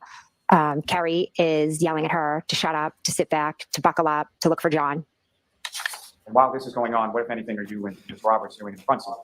We're just, she's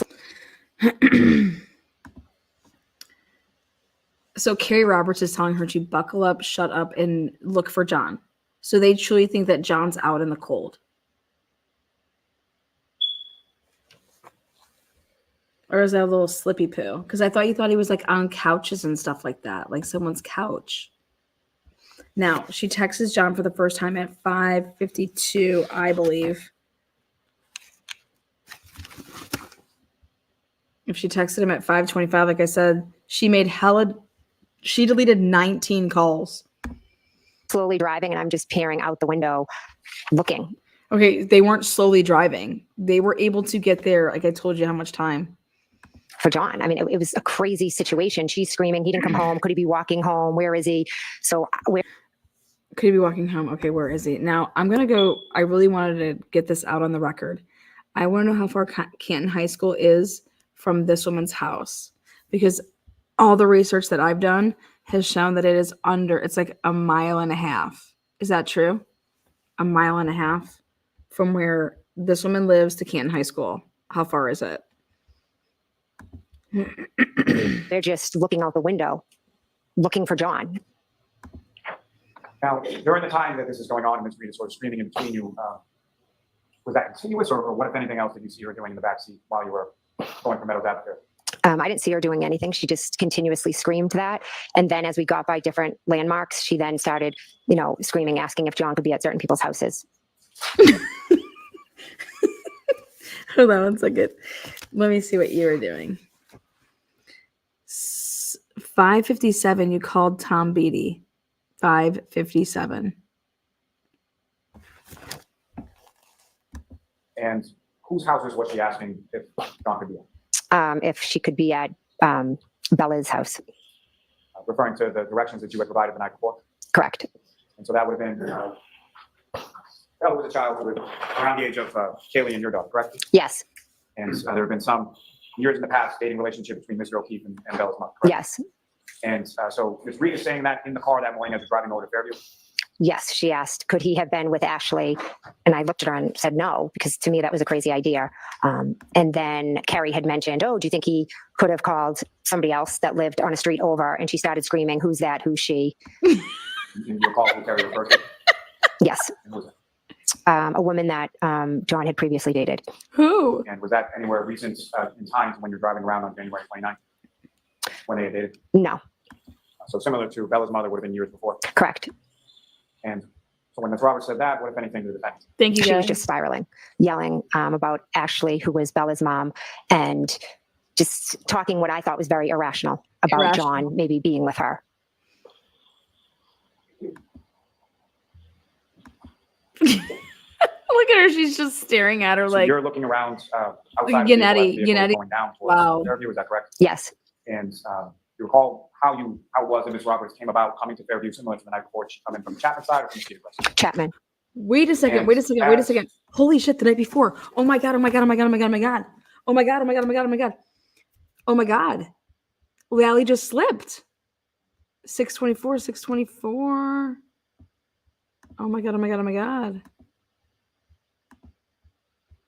Thought was very irrational about John maybe being with her.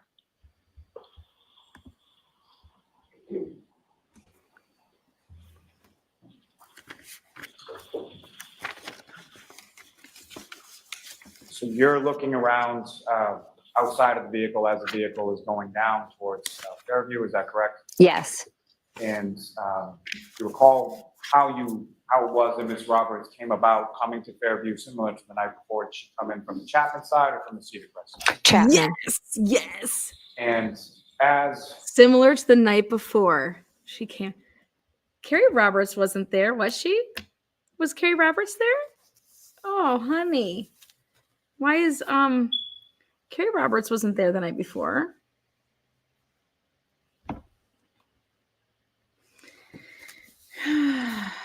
$2:02 and 15 seconds.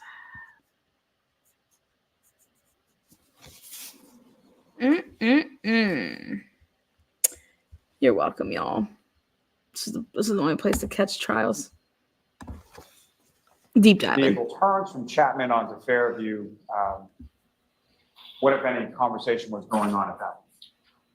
Well, Bella lives on that street, so that was when that conversation was being had. Also, just a continuation. It was just like continuous screaming of our names. Carrie screaming at her to sit back, and then sometimes she would sit back and almost like be quiet for a minute, and then it would start all over again. This was a 7-minute drive. You would think that she was that this is something that she endured for like 30 minutes. Now, as you were coming down Fairview Road, what, if anything, were you saying to Ms. Roberts did Ms. Roberts know where she was going as far as where your sister lived? No, I told her that my sister lived at the bottom. And then as we got closer, I said, just past, see where those trees are? Just past the trees is my sister's house. As you got in that area of sort of the trees, from the residence of your sister at 34 Fairview Road, trees that you're talking about, where are they in relation to the property? They're at the start of the property is the trees, and then their property begins. And so the flagpole area and fire hydrant that you were talking about in earlier exhibits, is that in the same area as the trees? Yes, it goes the trees and then the fire hydrant, then further up is the fire hydrant and the flagpole. As you're coming down Fairview now, approaching 34 Fairview, the house would be on which side of the vehicle, on the driver's side or the passenger side? The driver's side.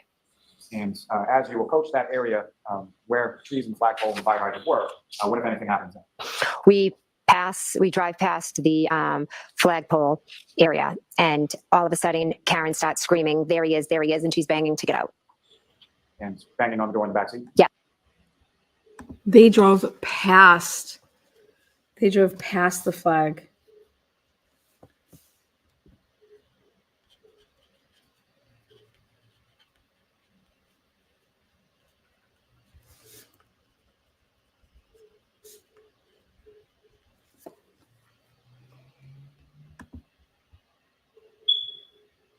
She knew he was there and she didn't say anything. Yes. And at the time that she's saying this, were you able to see anything outside of the vehicle? I saw nothing. And what, if anything, when she's banging and kicking the door, banging on the door, what did Ms. Roberts do? Miss Roberts unlocked the door, Karen got out, Miss Roberts looked at me and said something like, she's crazy or she's batshit crazy, something like that. And when the defendant gets out of the vehicle, where is it that she goes? She just runs And runs away. straight to John. And again, when she's running, How could Carrie Roberts possibly say that she's batshit crazy when you see the body there?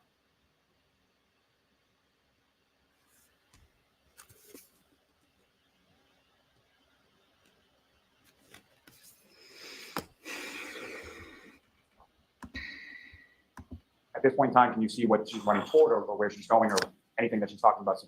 I was on the passenger side. So as I got out, she was already at John. Okay, hold on with that. So she starts making movement at 6:03 and 47 seconds is the 911 call. When does that bitch start walking? 6:03 and 23 seconds just with her watch.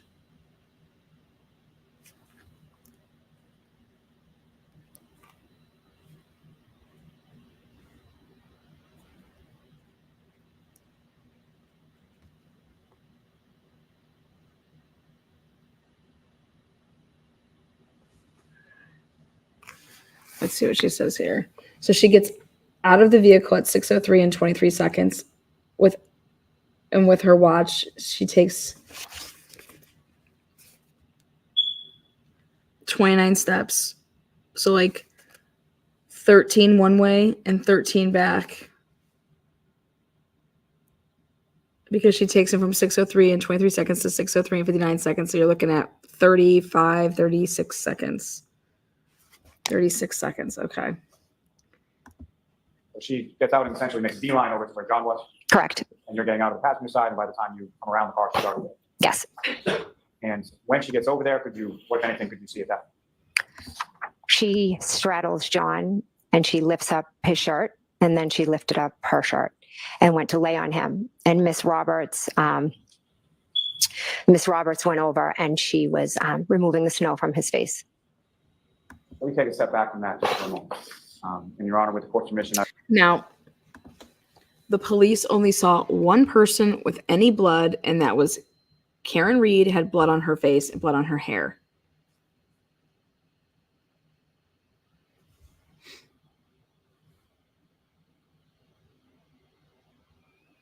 Now, she was only, she only was out there.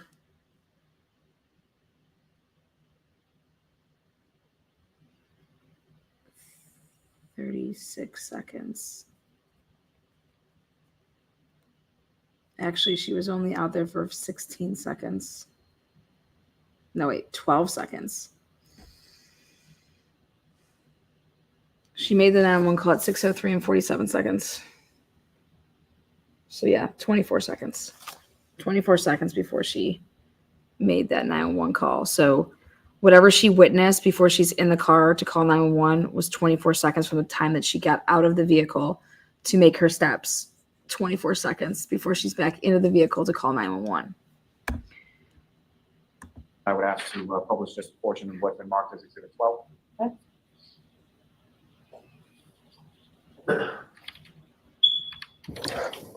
Okay. And so then they play this video for everybody, the jury, to see what it was like.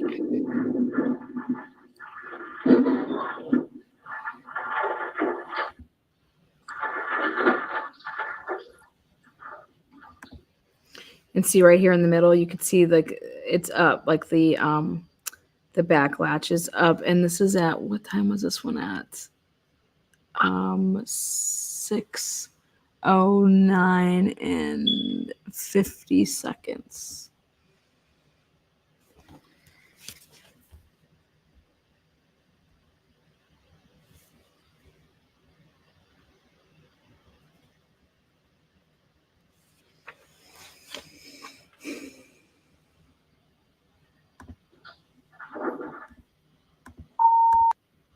So right there. They're over here to the left right there. Her door's open right there. So Jen McCabe leaves the door open. The vehicle in the roadway there, do you recognize that? Yes, And do you recognize that? Miss Roberts. Just for clarification purposes, with the laser pointer, if you could direct your attention where you see the car. Oops. Now, the area where you observed Mr. O'Keefe, can you see that in this particular pause frame of the video? I'm not in this frame. I cannot. It's not clear. How many people did it? So there's one of the SUVs there, SUV there. They're right here.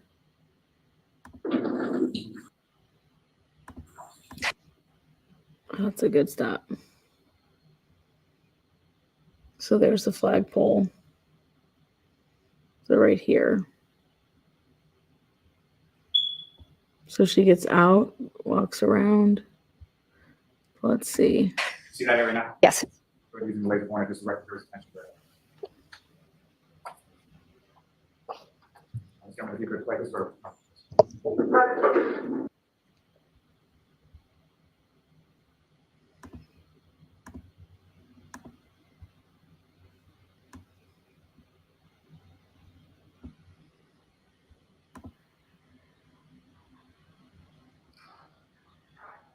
The area.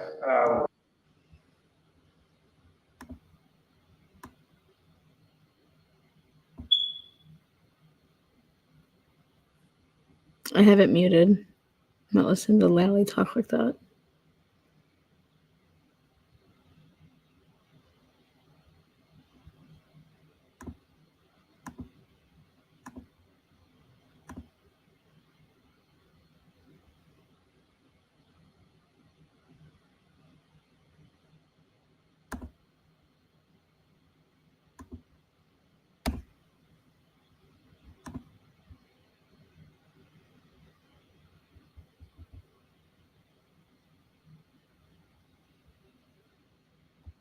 Right there.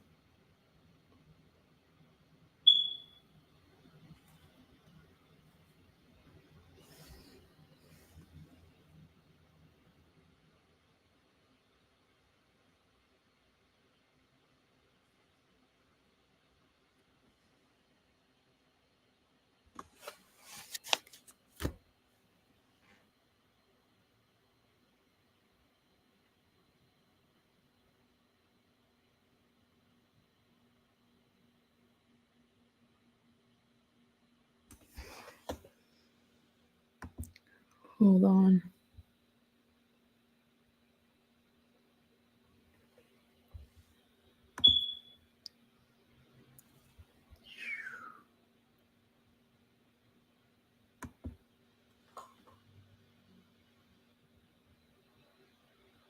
Look at all those little. Where's the tire tracks from this vehicle that would have just been on this side of the road traveling?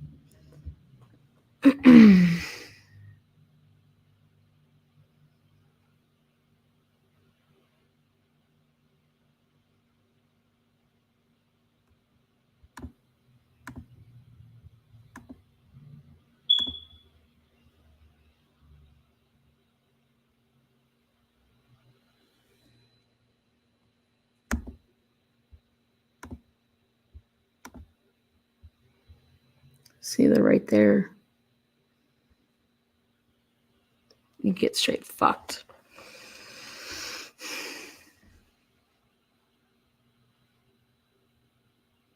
This is all a lie.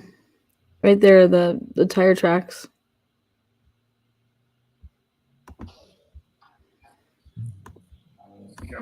You could play this for.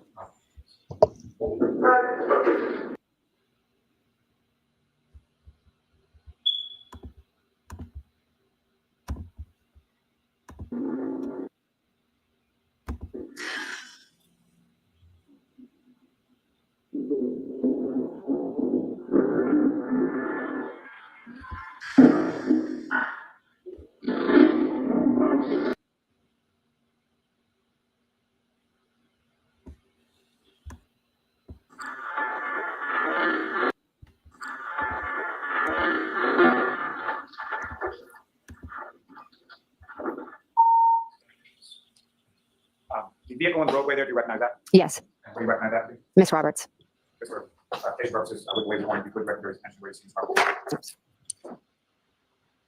Now, the area where you observed Mr. O'Keefe, can you see that in this particular cross frame of the video?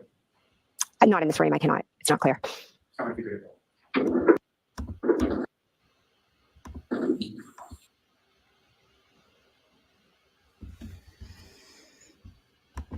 See that area now? Yes. So you can wait for it, just direct your attention there. Is that light on right there? No.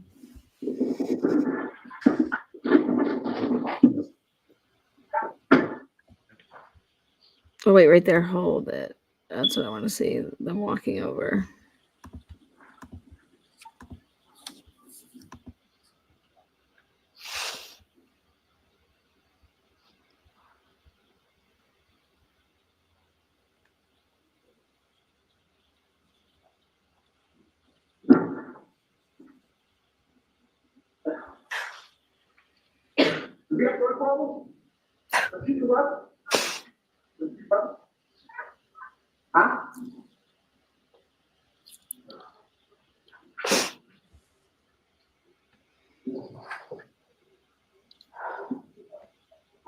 If you could, fast forward just about,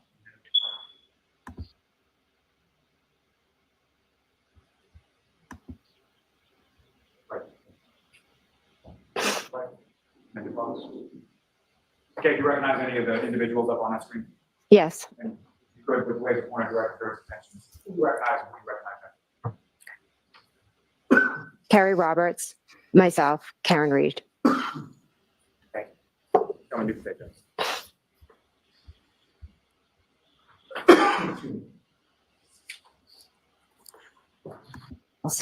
Or blankets or something out of the back of our. Right there. Let's walk over towards the car, Carrie's car, to get away because they're so loud. Wait, what? The blankets over to. He was just laying flat on his back. And as far as the snow Ms. Roberts was wiping off his face, was there any other snow on his body at that time? Yes, If you know about how much? there was enough that his body was covered in snow. And could you tell at that point how far Mr. O'Keefe was from the roadway as far as Fairview Road was concerned? I mean, I remember kind of a little ways in. I don't know exactly. And so you make that call to 911, and what is sort of going on with respect to Ms. Roberts, the defendant, and Mr. O'Keefe while you're on that 911? So I run the blankets over to Miss Roberts, and she's kind of lifts him up, put the blankets underneath him, and she's screaming at Miss Reed to get off of Mr. O'Keefe. And they're kind of yelling back and forth. Karen's screaming, "Is he dead? Is he dead?" I, at some points, walk over towards the car, Carrie's car, to get away because they're so loud. And I was trying to be calm and get help there for John as fast as possible. Carrie starts yelling about doing CPR. She tells Karen to do mouth to mouth. Karen's yelling because as they start, blood starts coming out of John's mouth. As far as the CPR, that's what you're talking about? Yes, So during this time, the defendant's yelling, and you're on the phone with 911, correct? yes, You're trying to back up or distance yourself a little bit so that you can hear what's going on with the 911 operator and they can hear you. yes. And after you complete that 911 call, what's going on with that? I go over, and at that point, Carrie asks if I can take over doing the compressions. Did you do that? I did, yes. And Okay, let's take a look at her heart rate. Let's take a look at her heart rate.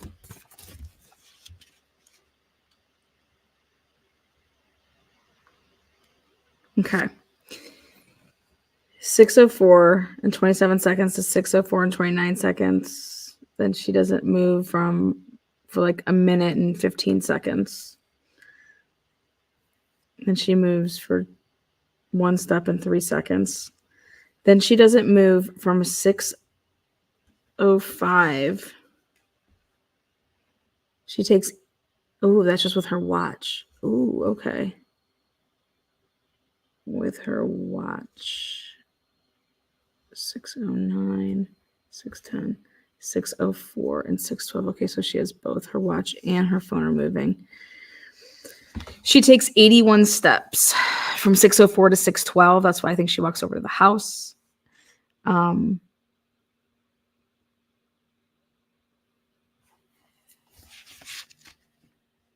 She calls her sister at 6:08. Let's take a look at her heart rate.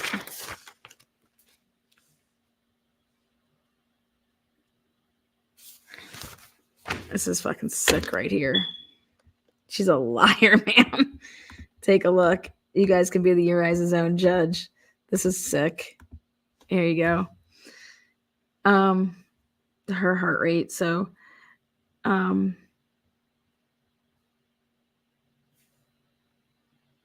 that's when I think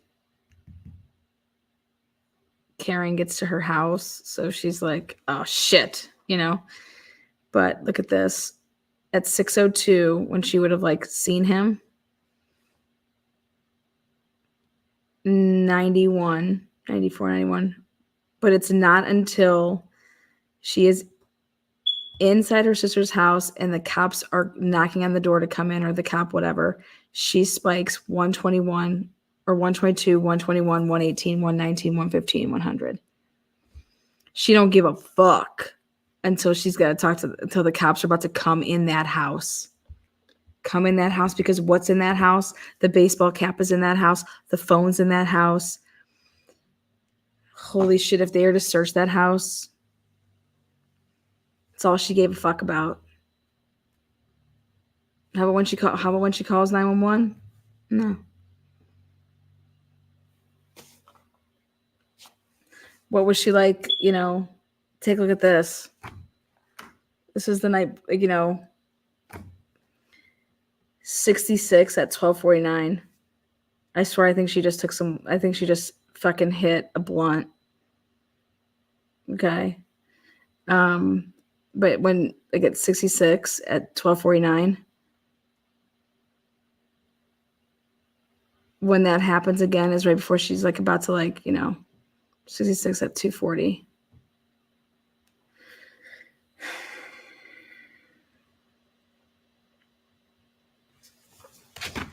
But yeah, she only spikes it right there.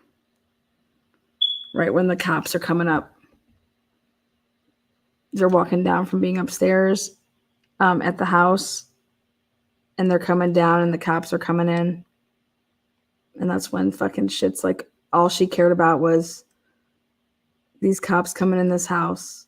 Like, what the fuck are we going to do? And she's just, look at that. She's talking to the police. She's a sick son of a bitch, man. She's a sociopath.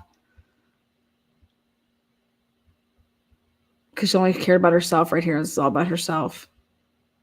It's all about herself. It's pretty eye-opening.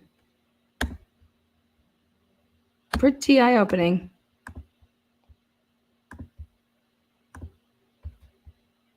At some point after you call 911, do either police or fire or someone responds and arrives on scene, is that correct? Yes.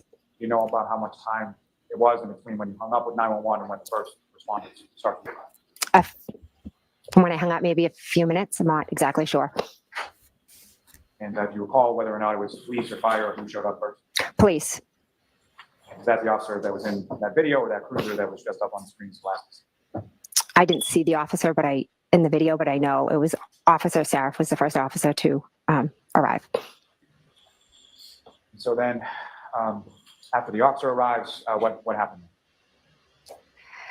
He was trying to figure out what had happened. Karen just ran around screaming, my name, Perry's name. Is he dead? Is he dead? It was on repeat. Could I have hit him? Did I hit him? More officers started to arrive. The EMTs, they began to work on him. And while him and Sorry, by him, you mean Mr. O'Keefe? Yes. Okay, just so you know, we have the facts here. EMTs do not begin to work on him until like between 6:15 and 6:16 a.m. And Mr. O'Keefe's still on the ground, and they're working on him there, is that correct? Yes. Did you see anything about sort of what they were doing or what was going on with that? No, I just saw a bunch of them around Mr. O'Keefe. And then what happened then? More officers began to arrive. And Miss Reed just continued to run around screaming. As more officers and EMT arrived, they asked what happened. One EMT asked, Hold one EMT had asked, his name, his age, things like that. If she knew what happened, Miss Reed stated that she hit him.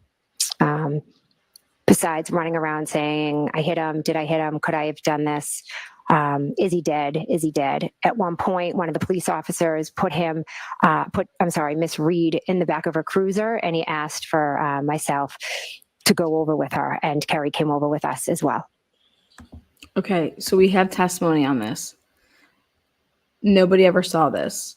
The cops have testified that that didn't happen. Did you ever see Jen McCabe in a cop cruiser with Karen Reed? No. Did you ever see Karen Reed with Jen McCabe, Kerry Roberts in a vehicle? No.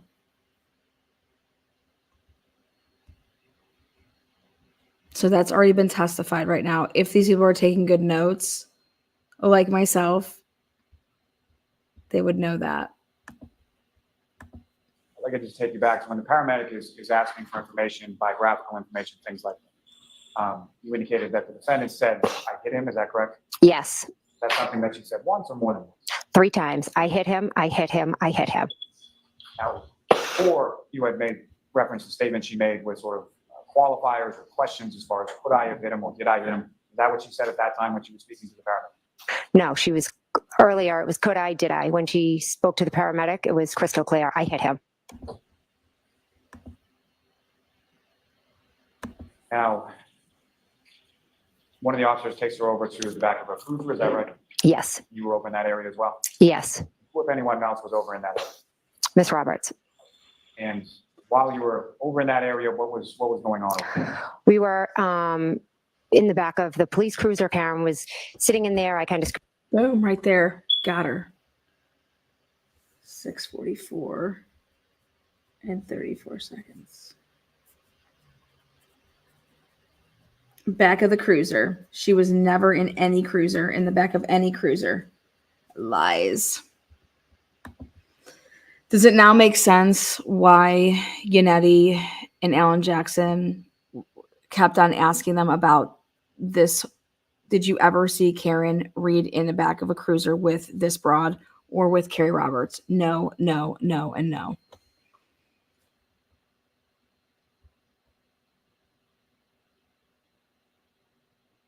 Alan Jackson better play the... scooched myself in. Miss Roberts came over. Karen grabbed our hands. She asked us to pray. She looked at her hands and she had blood. She asked us if she could have gotten her period. You guys, how did she say that with a straight face right there? Like,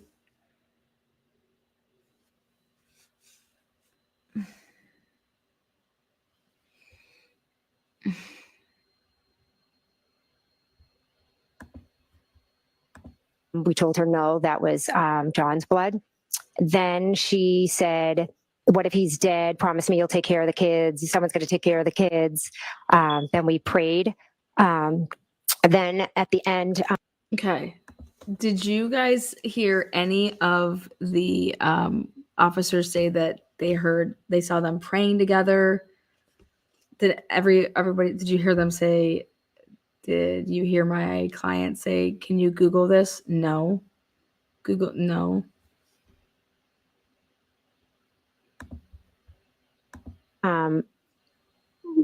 They were moving John. And at that point. Okay, they were moving John. I know what time they were moving John.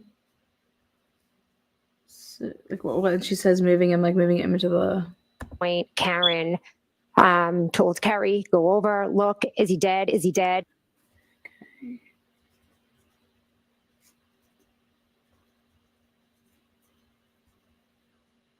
Okay. Is he dead? Over and over. And Kerry said, I'll go over and check on him. And she was yelling, are they working on him? And then at that point, she grabbed my hands and she said, Google hypothermia, Google how long it takes to die in the cold. And so She is a sick fuck. They asked every single cop, did any of you guys hear my client say this? Asking her to Google anything? No. I had my There is not a single cop, nobody, not EMT, not a cop that says that they heard this.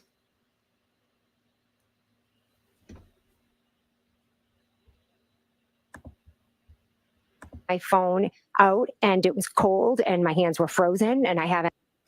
Okay, now let's talk about her steps again. Let's see. My hands are frozen. Your fucking hands are. Okay, so let's go to.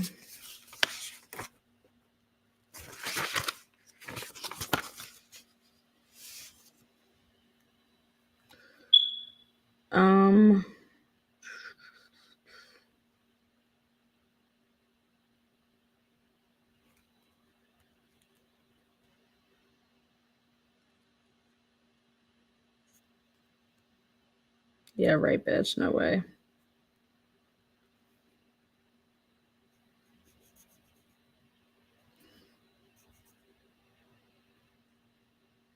She took 190 steps from 6:28 until 6:36. 190 steps.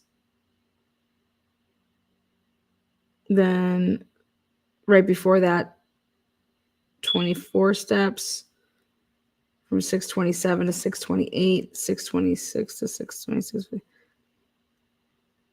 Yeah, nah. Your best bet when that would have happened is, yeah. Good luck, Chuck. Yeah, no. 190 steps she took at 6:28, between 6:28 and 6:36.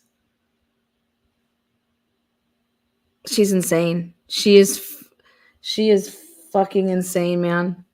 She already went over the Alberts at between 6:04 and 6:12. She went over there and met her little sister, or met Nicole. MS and I took my phone out while she was screaming and shaking my arm and I attempted to Google how long does it take to die in the cold. And You guys, look at her. Look at her. Look at her. That's her story, man. That's her story.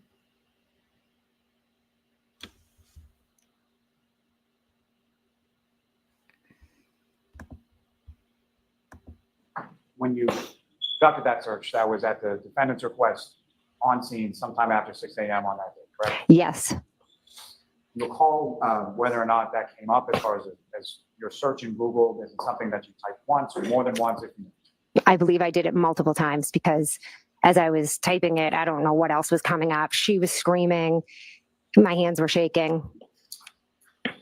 And do you recall anything as far as what the search results were, or did you click on anything? Or Let's see what phone calls you were making. 6:07, right after you called the police, you called Coco. Then at 6:08, you called Coco. 9 seconds and 7 seconds. 6:23, you called Brian.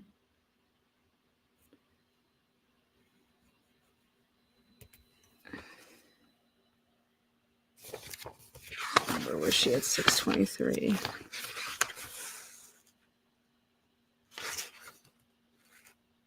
She's toast. She is so toast.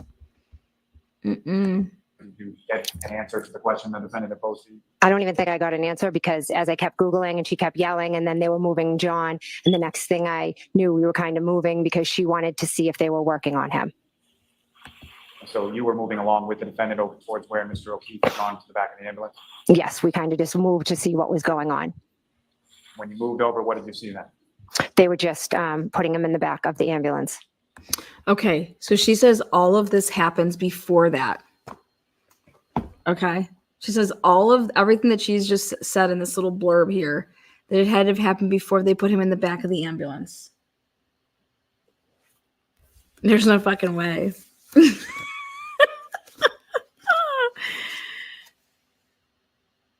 There's no fucking way, you guys. That is,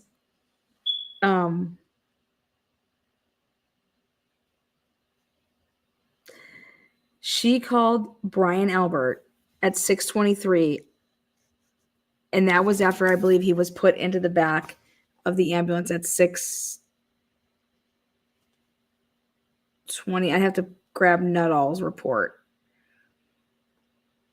6:20 to 6:22, he was put in the back. So when she's going over there to see that, she's calling Brian Albert. Get the fuck up out of here. You're so stupid. You a stupid, silly hoe, man. Okay. Well, Nuttall has all of the reports for Nuttall and that Flamati guy, whatever. Those all have like to the second, to the minute when they're doing whatever, like they're giving him all that crap, and they did she's so full of shit. Now, So after she just made Mr. her O'Keefe was, she made her put into window the so back of the tight. ambulance, She made his window so tight.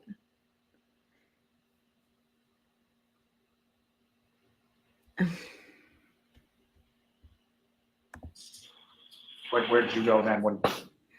At that point, different police officers, I believe, were arriving and they were asking questions about what happened. And did you speak to those officers? I did, yes.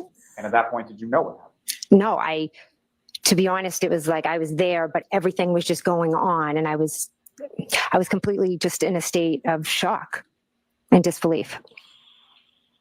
And that sort of period there, how long did that go on? So I talked to a few officers. We tried to just give them, he didn't come home. We went out looking for him, kind of just the brief overview. And then one of the police officers asked me to go into the house and to wake up my sister and my brother-in-law. And at some point while you were outside, did you try to contact your sister and your brother-in-law? I believe I called my sister, Nicole. And when was that in relation to everything as far as medically that was going on with Mr. O'Keefe and all? I think I might have called her right after I got off with 911 possibly. And then, she didn't answer. And that's when I was walking over, I believe, to John. And she didn't answer the call when you called her initially? No. And you recall calling either your sister Nicole or your brother-in-law Brian Albert prior to going into the house? I don't recall. I know I did call Nicole at one point. I'm not sure if I called Brian or not. Regardless of if you called or you didn't call, do you recall having any sort of phone conversation with either Nicole or Brian Albert before you went in the house? No. So you at least called your sister Nicole, she didn't answer, and then one of the officers directed you to wake them up. Yes. And when you went up to the house at 34 Fairview, how did you get in? The front door. And front door was unlocked? Yes. Is that Wait a second. She says she went in the front door. I think she went into the side door. Not like the main front door.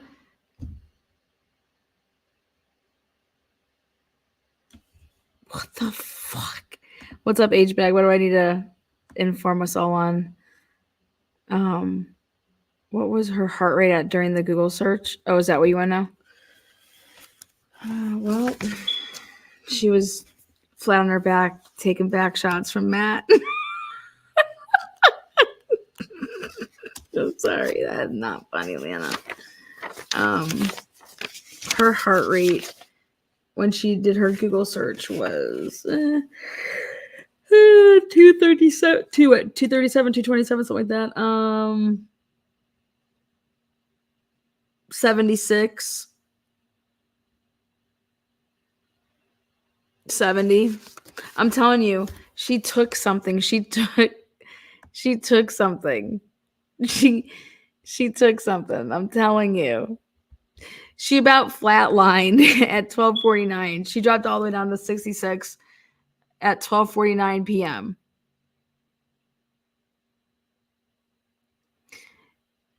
This is insanity. Wait till you see actually how many phone calls she's made to John. From your experience at that residence, Yes. and so you went to the house, She said she went into the front door. That's interesting. and where did you go? I went up the stairs to their bedroom. And the bedroom door, when you arrived there, was it open or closed or something? Closed. And you opened it? She just flies in. Yes. And when you opened it, who, if anyone, did you see in the room, and what were they doing? I saw my sister and Brian, and they were both asleep. They were just sleeping. Do you guys believe this? You guys do know that Jen McCabe here was banging Brian Albert, and her sister walked in on it, right? House long to get a bona. Damn.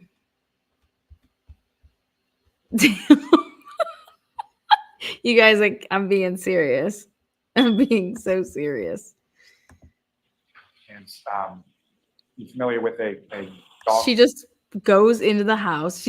Wouldn't she be screaming, or wouldn't she be saying their name? Nicole, Brian, where are you? Get up. Like, no, I'm just gonna go in. I'm gonna go straight upstairs. I'm gonna go right to their bedroom. I'm gonna open the door and they're sleeping. I'm just gonna like, wake up.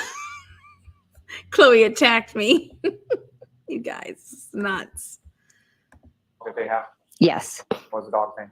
Chloe? Was Chloe in the bedroom as well at that time? I don't recall. I don't recall. You come in, they're both sleeping, and what happened then? I go over to the bed, and I'm calling out their names. And how long were you calling out their names before you got any kind of response? She's standing over them like the exorcist. Fuck out of here. Brian responded first, and he was very, startled and looked at me like, what is going on? Nicole took a little, I think it took Nicole a little bit longer than Brian to wake up. And what is it that you're telling them as you're coming into the room and they're waking up? I'm telling them that we just found John out front, and I could have possibly said John has died. We just found John out front. They John were has very confused. died? At one point, I think Brian was like, "Who's John?" Wait, did she just really say? I think I may have said John has died. Wait, excuse me? She's gonna try to blame that on why her heart rate was like crazy. Wait, I don't believe that she just said that. Let me just double check. I think it took Nicole a little bit longer than Brian to wake up. And what is it that you're telling them as you're coming? You fucked your sister's husband.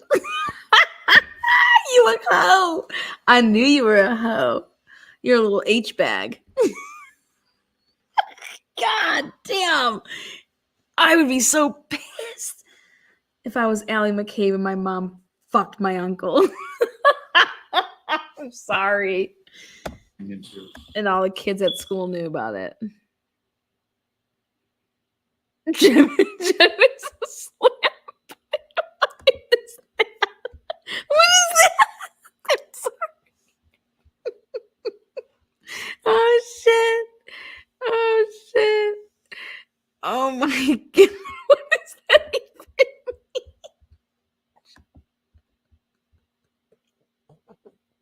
mean? No wonder why Matt McCabe is so defensive. Don't you be talking about my wife like other people. coming into the room and they're waking up. I'm telling them that we just found John out front, and I could have possibly said John has died. We just found John out. I could have possibly said John has died. Did you just hear that? I just heard it. I could have possibly said John has died. Wow. Wow. Out front. They were very confused. At one point, I think Brian was like, "Who's John?" Who's John? The guy you just beat the show last night. I mean, they just woken up and they had no idea what I was talking about. Now, as far as No idea what I was talking about. You guys, look at how straight faced she is. Look at her. Look at her. Look at her. This is her story. This is her life. It's either her or Karen. When they're first waking up and you're explaining to them, how would you describe sort of their demeanor as you're talking? They were both shocked. I think they thought, like, why? Next, not what you think is. Okay. But what I'm asking them is just sort of when you observe them, how would you describe your physical observations of what they look like, their demeanor in that? Shocked, confused, not understanding. Objection, move to strike. Strike the last one. Now, as far as this conversation that you're having with your sister and your brother-in-law in their bedroom, how long? Your sister and your brother-in-law in their bedroom. Lally is a tool. You guys need to get him out of office. He's bad. Is that going on? A few minutes at least. And then following that, where did you go?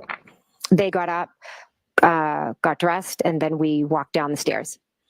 And when you got to the bottom of the stairs, what, if anything, did you see when you got? There was a police officer at the bottom of the stairs. And, do you know who that police officer is? Yes, Officer Lank. Did he just At come the time, in? did you know who that police officer was? I did, yes. How did you know? He's from Canton. He was, I don't know, 5 years older than me. I knew him kind of growing up, who he was. I gave him a rim job. You guys. Okay, so wait, let's get this straight. This is when she's walking down the stairs and her heart rate goes through the roof. 6:42. She was like, oh my God, we're going to go down. We have a phone in here. We have his hat. We have his phone, his hat, his shoe. Blood. Get these cops out of here, Brian. But let's call him back over. I mean, And met him through the years. You're aware of who he was. Yes. And were there any other officers with him initially? No. Now, before you go into the house, do you know where Ms. Roberts and the defendant were, or what they were doing when you yeah. went to the house? I believe they put Karen in a car, and Only if you know. Only if you. okay. If you know, do you know? Karen was in a car. Carrie was walking all around. Now, as far as the ambulance with Mr. O'Keefe, at the time that you go into the house, was that ambulance still there? I'm not 100% sure, but I believe it had left. And when you come downstairs with your sister and your brother-in-law, and the officer's there, you have a conversation, is that correct? Yes. Where did that first conversation occur? In the hallway and then into the kitchen. And from Wait. there, you mentioned that there was Officer Lank at one point. Were there any other officers that joined that conversation? okay, wait a second. Wait, hold on. She said, where to go? Okay, hold on. From there, you mentioned that there was Officer Lank at one point. Were there any other officers that joined that conversation at some point? From there, you mentioned that there was Officer Lank. Shut the fuck up. I'm not 100% sure, but I believe it had left. And when you come downstairs with your sister and your brother-in-law, and the officer's there, you have a conversation, is that correct? Yes. Where did that first conversation occur? In the hallway and then into the Okay, she's right. It did happen in the hallway because at 6:41 and 2 seconds, between 6:41 and 2 seconds and 6:41 and 33 seconds, that's her last movement. And then she's in the same position from 6:41 and 33 seconds to 6:47. So she's in the same position for about 6 minutes. And then she moves at 6:47. It takes her 10 seconds to do 8 steps. She was walking all over the place when she was in that home from 6:50, there's from 6:35 to 6:41 until before the cops came for 6 minutes more or less. She did 100, 130, 150, 179. She did 179 steps after she would have been in that home. You guys, do you understand this? She walked 179 steps after she walked inside that house. So she didn't just go upstairs and go to their room and just stand there and like then come back down. That's way less than 179 steps. Just saying. She goes upstairs at 6:35.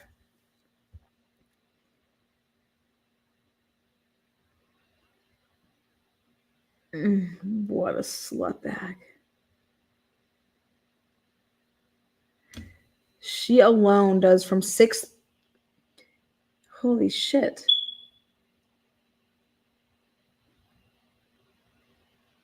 Okay. Damn.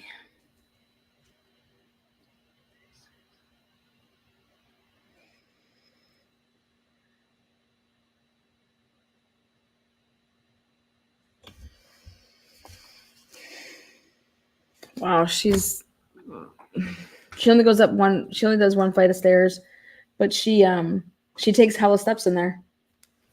She takes hella steps. So she didn't just go to her room, go to their room, wake them up. Because guys, they were already awake. She was over at that door exchanging and taking screenshots and doing whatever at 6:08. Kitchen. And from there, you mentioned that there was Officer Lank at one point. Were there any other officers that joined that conversation at some point? Hours later, yes. And so during that initial conversation, you're talking to the officer, who, if anyone else, not what they said, but who, if anyone else, is speaking to the officer? Brian and Nicole. The conversation initially with the officer, you know about how long that went on? I don't. A few minutes. And following that conversation, what did you do or what happened? My husband arrived. Mm-hmm. Had you called him? Yes. And when had you called him? I called him when I was walking in the house to wake up my sister and Brian. So as you're walking in, you called She your husband did. back, and then he arrived at some point after you're done talking to the officer or while you're talking to the officer? The officer was still in the house, yes. And so in that vein, as far as when your husband comes in, the officer's there, correct? Yes. You can see your husband talking to the officer as well? Yes, the officer asked him to step outside or step to the side, and they spoke. And then what happened then? The officer told me to stay. How long? I told you to stay. The officer told me to stay, and that he said that the state police would be coming to talk to me. And so you stayed at the house at 34 Fairview, is that right? Okay, see, now that's interesting because the state police said they weren't coming, remember? The state police said that they weren't coming. And so, just so we're clear, Jen McCabe from 7 o'clock, 7:02.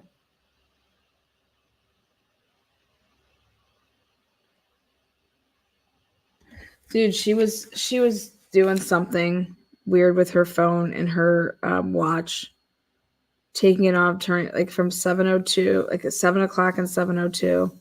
It's a very interesting time for Jen's watch. But more importantly, from 7 o'clock until 7:30, she didn't take any steps for 30 straight minutes from 7 to 7:30. So she either took her watch off and her phone and had it like sitting somewhere.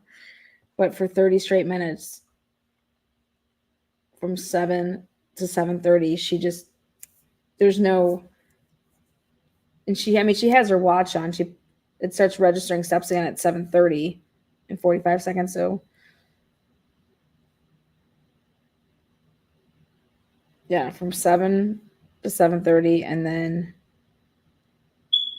7:45 to 8, she's not moving either. And then 8:03 to 8:20, she's not moving.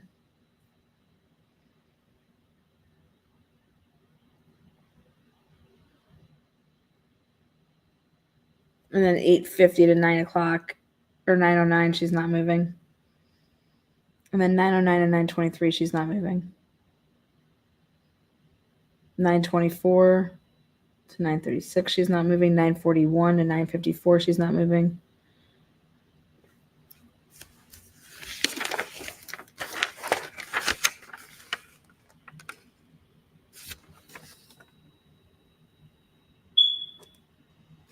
And something weird again happens around 10:42.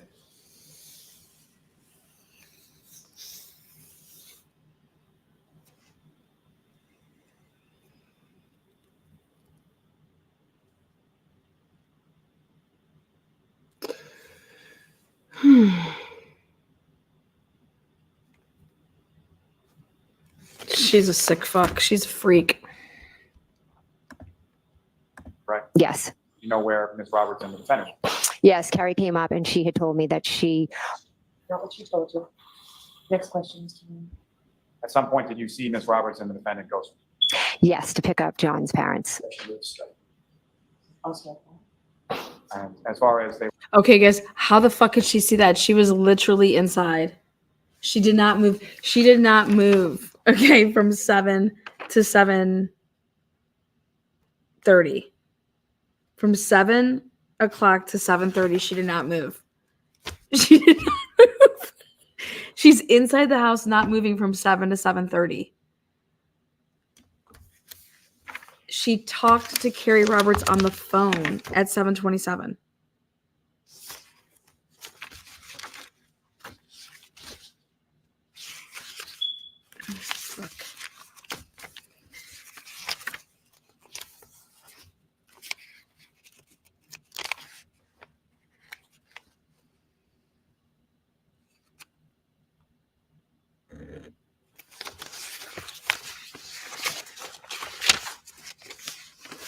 This is what I wanted. Okay.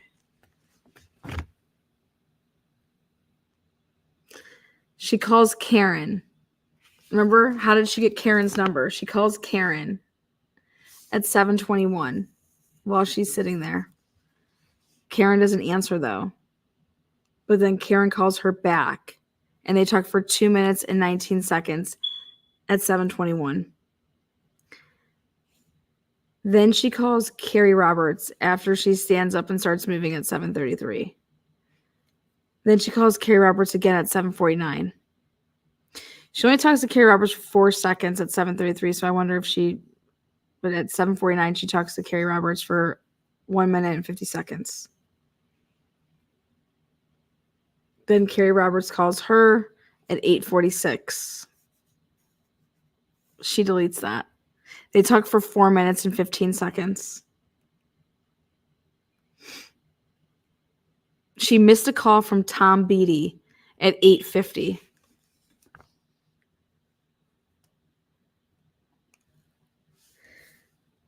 She answered Tom Bey's call at 1:31 for 3 minutes and 14 seconds.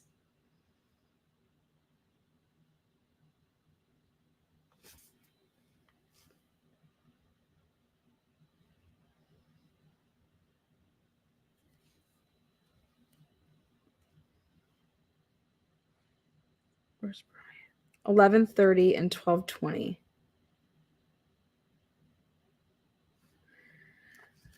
From Brian. Brian calls her at 11:30 because he says he's going to come over because the troopers are going to come there. And then she calls Brian at 12:20 for 7 minutes and 53 seconds after the troopers leave. Then Carrie Roberts calls her, and she calls Carrie Roberts.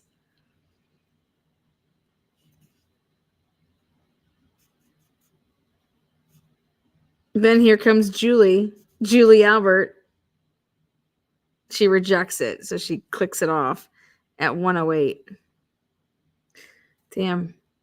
But she answers Brian's call at 1:16. Ashley Bella mom? Why the fuck is Ashley Bella mom calling? What the fuck? Did she call her that? Ashley Bella mom called her at 1:04. Ashley Bella mom incoming. Did she not answer it? Oh, she calls her. Fuck all that. She called her. Dude, what the fuck is she doing? Let's take a look. Let's take a look at this shit. Hold on. Bella mom. All right.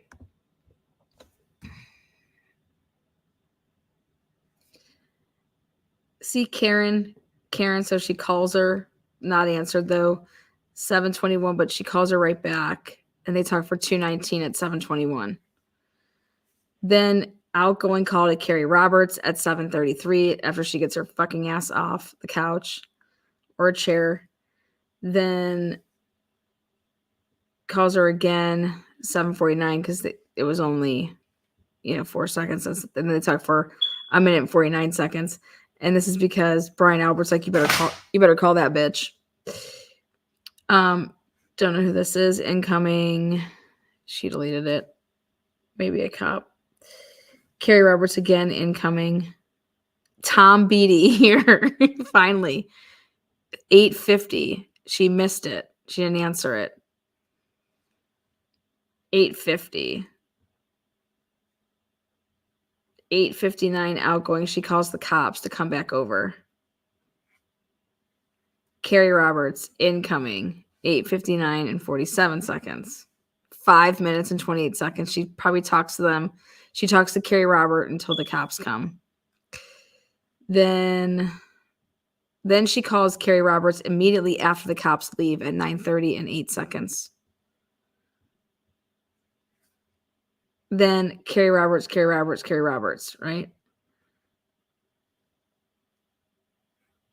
And Brian Albert testified that we were getting updates from Carrie Roberts. So it's about John. John was declared dead at like this time. See that 7:49 time? See outgoing Carrie Roberts? That's right when he was declared dead.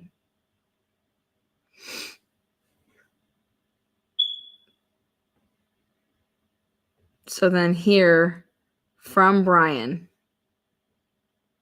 it says an incoming call at 11:30 because she had just left the house. 1 minute and 31 seconds. Then she called him back and they talked for 7 minutes and 53 seconds, but that was at 12:20. And again, then Carrie Roberts. And then here, Ashley Bella Mom outgoing. She called that woman. 12 minutes and 43 seconds. God, I can only imagine what she fucking told. They need to get that woman on the stand. I would want to know what the hell Jen you talked to Jen McCabe for 12 minutes and where's it at? Right there. Who the fuck did she talk to for 22 minutes?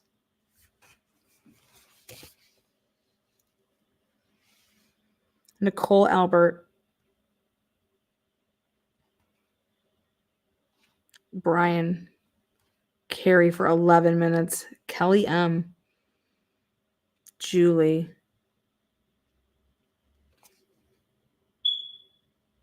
Wow. Jesus Christ. Let's see. They left in Ms. Roberts' car, is that right? Correct. Ms. Roberts was again driving. Correct. And at some point, did you observe them come back to the house? Yes. About how long was it between the time they left and the time they came back? 5 minutes, approximately. And after they came back to the house, what, if any, other activity did you see outside as far as first response? I was in the house, so I didn't see Miss Roberts pull back up. You were in the house for most of the rest of the time that you were there, is that correct? Correct. So then how did How you long just were there answered that it? morning, waiting for the state police? I didn't see because I was I in the believe house. I left approximately 11:30. During the time that you were there, you're there, your sister Nicole Albert's there, your brother-in-law Brian Albert's there, and your husband Matthew McCabe's there, correct? Correct. And was there anybody else that arrived at some point over the course of the morning while you were there at the house? Yes. And who was that? And if you know about what time was it that they arrived? Julie Albert. Now, with reference to when Julie Albert arrived, at some point around that time, did you have occasion to look out and see sort of what was going on outside? No. Were you aware whether or not there were any police or fire or anything that was still there at the time that Miss Julie Albert arrived? There wasn't. And she comes in the house, and at some point, I'm assuming she's informed of what had transpired there before her arrival, right? Yeah, yes. And when she's informed of that, what, if anything, did you observe about her demeanor or how she reacted? Wait, that's not true. Shocked. Wait a second. Now, in addition to Julie Albert, who, if anyone else, was at the house that morning while you were? Officer Lank and Gallagher were there. And Brian Higgins came that morning. And do you know how Brian Higgins came to know, or how Brian Higgins came to be there that morning? Did you know? I don't know. Now, you mentioned that Officer Lang came back to the house, is that right? Yes, That was after some period of time when he had left. yes, He came back with another officer named Gallagher, is that right? yes, And why did they come back to the house? because I called Officer Lank. And did you have his number, or how did you get his number? Julie Albert gave it to me. And so you called Officer Lang, he then comes back to the house on Fairview, is that right? Yes, Wait, she just contradicted herself right there. Julie Albert gave it to you? Wait a second. 6:58. Julie Albert, who, if anyone else, was at the house that morning while you were? Officer Lank and Gallagher were there. And Brian Higgins. After they came back to the house, what, if any, other activity did you see outside as far as first response? I was in the house, so I didn't see Miss Roberts pull back up. You were in the house for most of the rest of the time that you were there, is that correct? Correct. How long were you there that morning, waiting for the safety? I believe I left approximately 11:30. During the time that you were there, you're there, your sister Nicole Albert's there, your brother-in-law Brian Albert's there, and your husband Matthew McCabe's there, correct? Correct.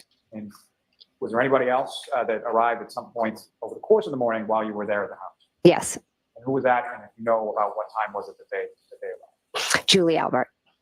Now, with reference to when Julie Albert arrived, at some point around that time, did you have occasion to look out and see sort of what was going on outside? No, Were you aware whether or not there were any police or fire or anything that was still there at the time when Miss Julie Albert arrived? there wasn't. Boom. And she comes in the house, and at some point, I'm assuming she's informed of what had transpired there before her arrival, right? Yeah, yes. And when she's informed of that, what, if anything, did you observe about her demeanor or how she reacted? Shocked. Now, in addition to Julie Albert, who, if anyone else, was at the house that morning while you were? Officer Lank and Gallagher were there. And Brian Higgins came that morning. And do you know how Brian Higgins came to know, or how Brian Higgins came to be there that morning? I don't know. Now, you mentioned that Officer Lang came back to the house, is that right? Yes, That was after some period of time when he had left. yes, He came back with another officer named Gallagher, is that right? yes, And why did they come back to the house? because I called Officer Lank. And did you have his number, or how did you get his number? Julie Albert gave it to me. And so you called Officer Lang, he then comes back to the house on Fairview, is that right? Yes, Julie Albert testified that there was already a cop in there.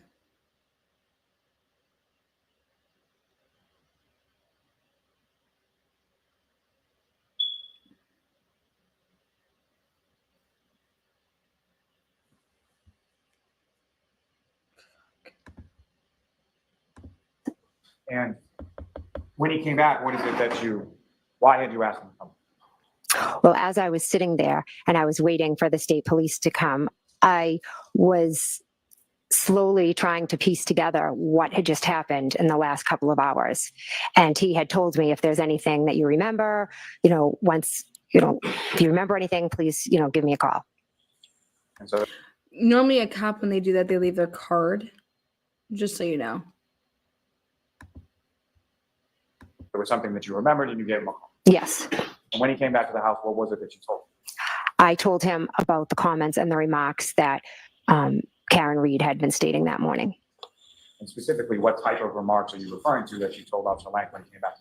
I said that she told one of the EMTs that she hit him. Now, at some point, you indicated that you left the house on Fairview, is that right? Yes, And with your husband, I presume? yes. And where did the two of you go? We went home. And your children were still there without either you or your husband there, is that correct? Yes. And once you arrived back home, what is it that you did at that point? We went in the house and Officer Proctor was coming over to speak with us. And that Officer Proctor, is that someone that you knew previously or had ever met? I had never met Officer Proctor. And did he come alone or was he with someone? He had another officer with him. You know who that officer is? Yes, Yuri Buchanan. And have you ever met Yuri Buchanan? No. When you get home, how long was it at the time from when you arrived home with your husband to the time that the officers from the state police came back? It was pretty quick. Now, in addition to the officers from the state police, did anybody else come over to your house on that day, late morning, early afternoon? Yes, my brother-in-law, Brian. And do you know why he came over that? Yes, he came over. I had asked him. He's like a big brother to me, and I was all shaken up and nervous and overwhelmed, and so I wanted his support. Okay. Okay, I gotta stop there. Let's take a look at her heart rate. Let's take a look. All right.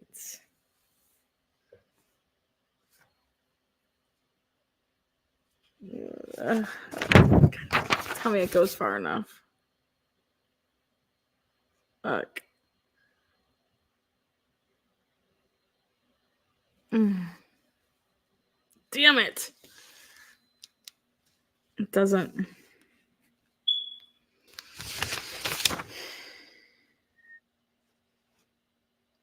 She's a liar. I can't tell you this though. Her heart rate goes up when she has to call the cops at 8:52. Oh, this is out of order here. This is weird. And then it gets up to 102 when she's down to talk to them. Oh, she's crazy. She's a liar. Damn. She is a liar. She's And you gone lied over. when he came over, correct? Yes, She's gone Now, over at the some story point how after many the officers from times? the state police came over, you spoke to them, is that correct? yes, And do you recall where in your home you spoke to them? in my dining room. And when you spoke to them, was it both of the officers that were present? Yes, And was there anybody else present in the dining room when you were talking? no, And as far as your husband or your brother-in-law, Brian, do you know where in the house they were when you were in the dining room? yes, they were in my bedroom.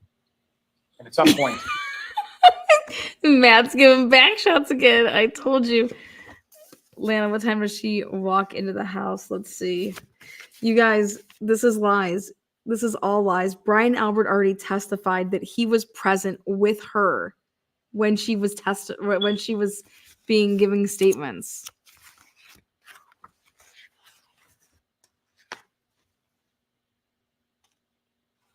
I mean, what a fucking liar. All right, let's see. So she would have. Oh boy.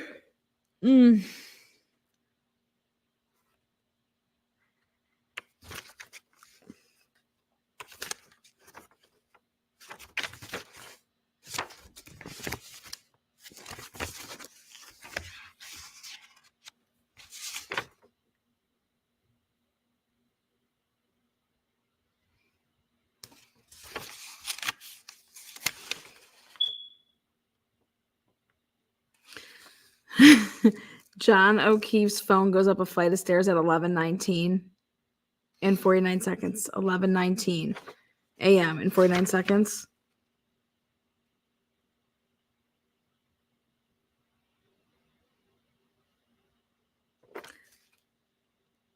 Son of a bitch.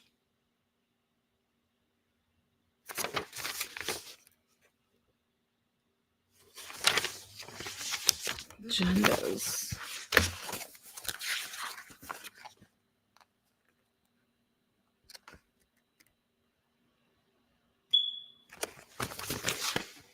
All right, let's see. steps. Okay. I think she drove home between 10:57 and 11:11.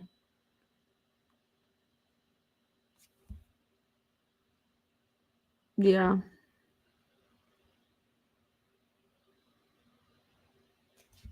Matt McCabe had the phone then when they were at the house. Ah.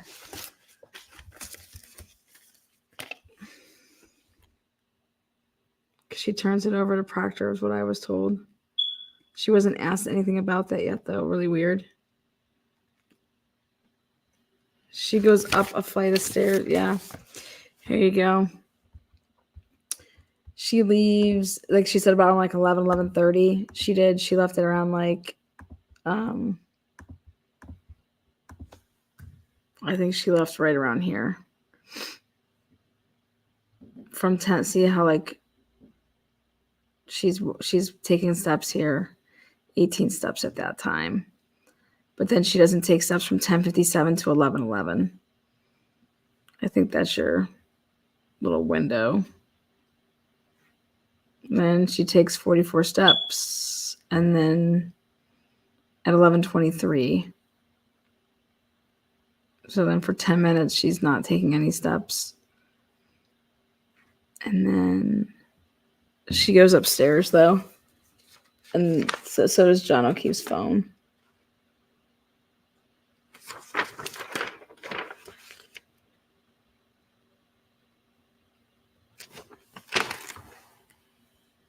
See, they had talked at 11:30. So he was like going to come over at, and they talked again at 12:20. That's Brian Albert.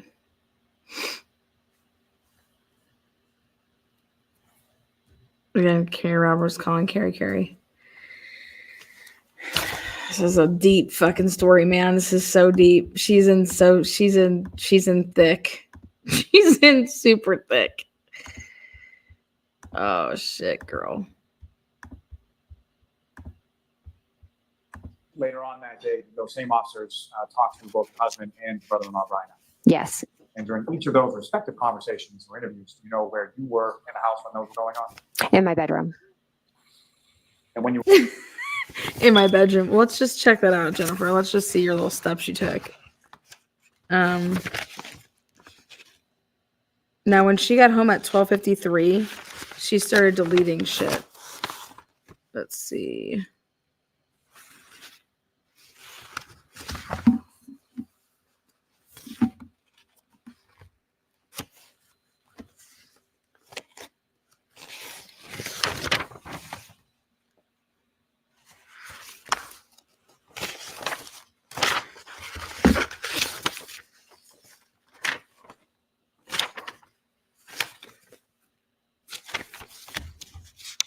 Okay, here.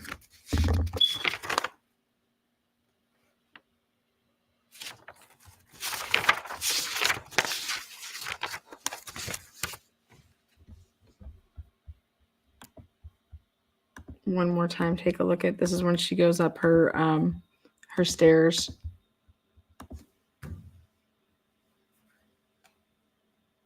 $11:23. She runs up her stairs. So when she says she goes up to her room, she's a fucking liar.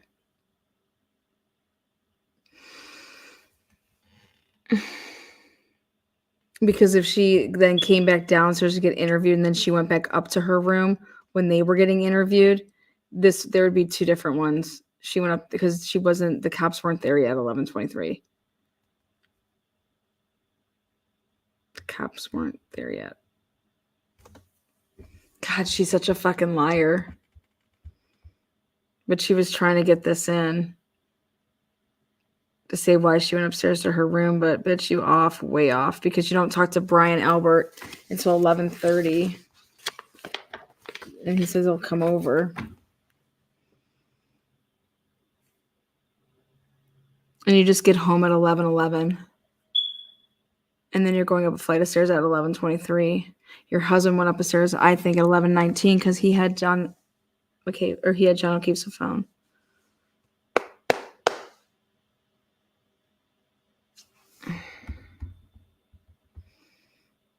just getting a jury to understand all of this is difficult.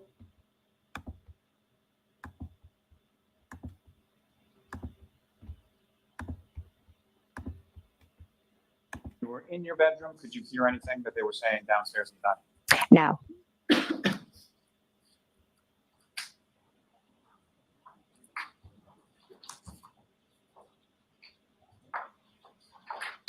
Can I have a moment, Your Honor? Yes. I think this is when he says, oh wait, does he, oh wait, he continues on.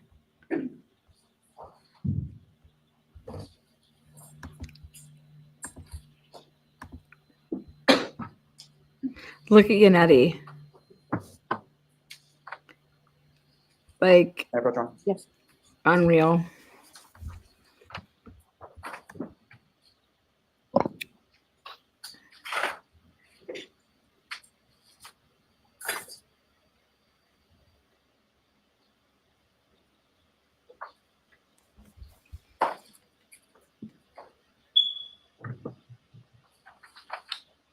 I'm showing you two separate pages. Just have to look at each of them in their own. Okay.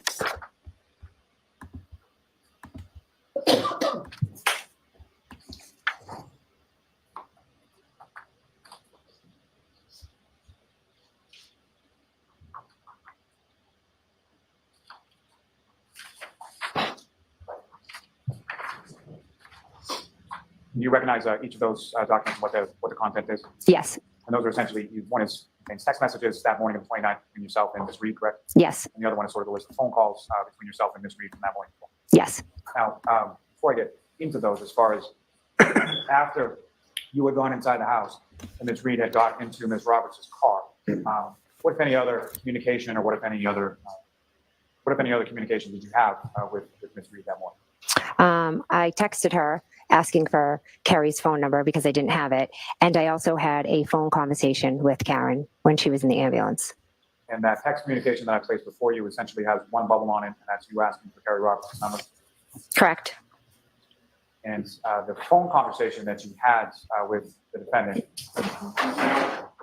when was that, and you know where the defendant was at the time that you spoke? Yes, she was in an ambulance. And if you could describe to the jury sort of what, generally speaking, what was the content of that conversation? What did the two of you talk about? She just was repeating, asking if he was dead. Is he dead? She brought up the kids, and then she also asked if I would visit her. And how did you respond? Visit her where?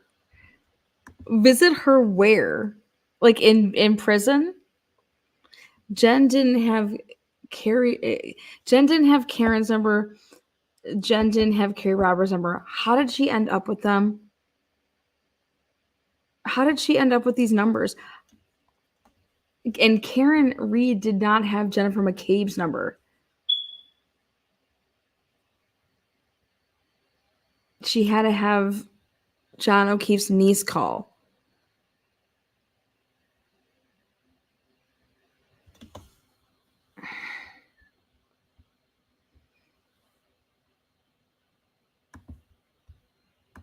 Fine.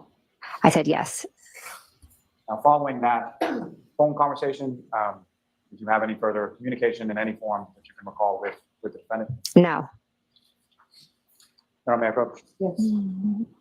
I'll want to seek to introduce and admit each of those as the next two exhibits. Is there an objection, Mr. Jackson? No objection, Your Honor. In particular order? Doesn't matter, whichever. Text first, please.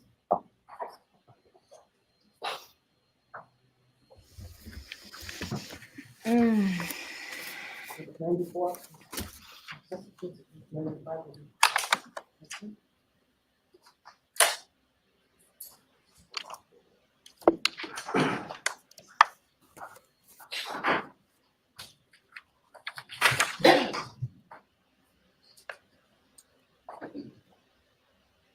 Just a couple more questions, ma'am.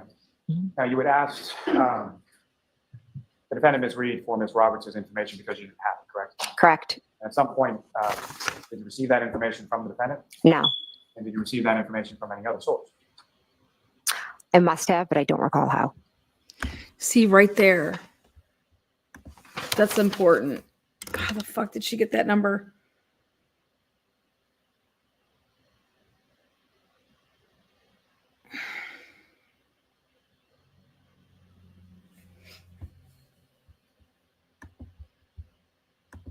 And as far as asking for Ms. Roberts' information, why were you asking? She was on the way to pick up John's parents and to bring him to the hospital. And I wanted to check in on them and then further updates from Kerry about John and how he was. You wanted to know how your friend was doing, correct? Yes. No further questions for this witness. 4 minutes to 4, I think we're way too much. I don't think I can get it done in 4 minutes. All right, jurors, Interesting.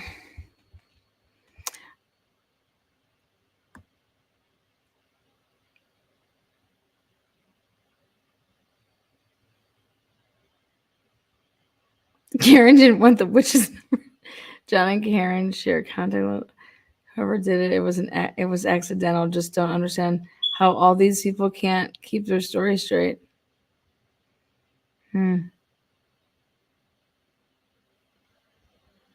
This is unreal.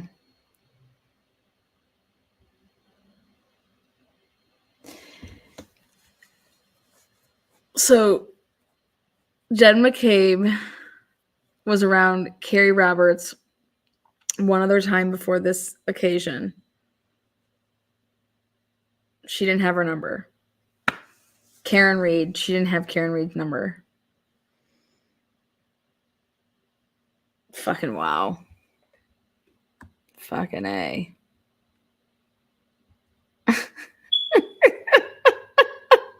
Karen went in an ambulance. Yes, she did. I can't wait to hear why Carrie Roberts brought her back. Wait a second. Holy shit, wait a second. That's why she fucking called her. She said, bring Karen back. What time she called Carrie Reed? Or Karen? 7:33, 4 seconds. Fucking A. 7:21. They have Carrie Roberts' phone. Carrie Roberts' phone was Salbright dumped. Holy shit. Carrie Roberts' phone has never come out in anything so far. So Carrie Roberts is going to be all new information. Holy shit. Wow, she's a sick son of a bitch. Hold on. Oh my God, you're wild.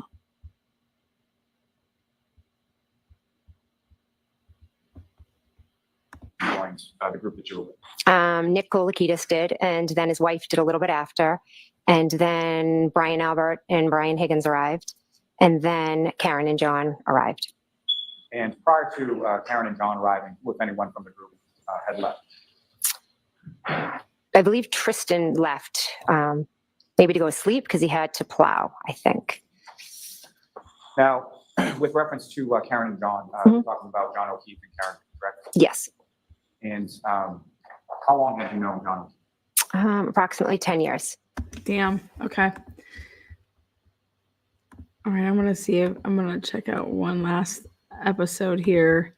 I want to see the Karen Beatty thing really quick. I think Turtle Boy has something about that.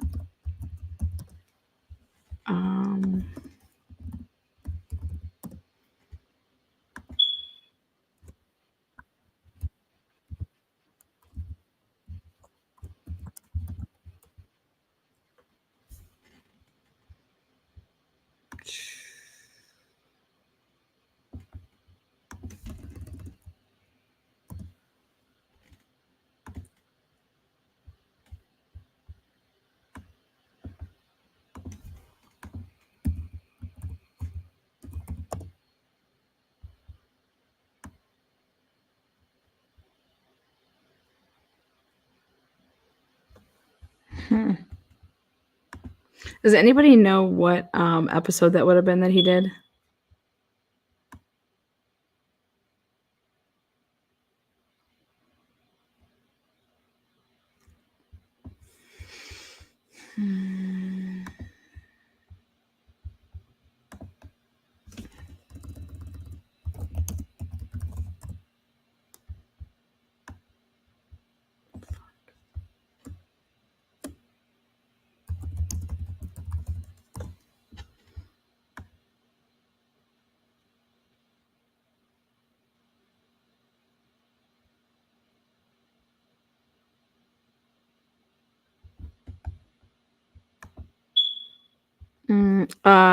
It would be the Tom Beatty, Aaron Beatty, why he was called.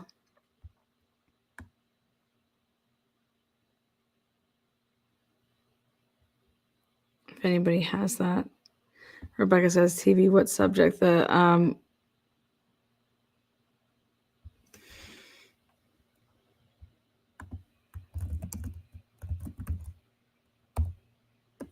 let's see.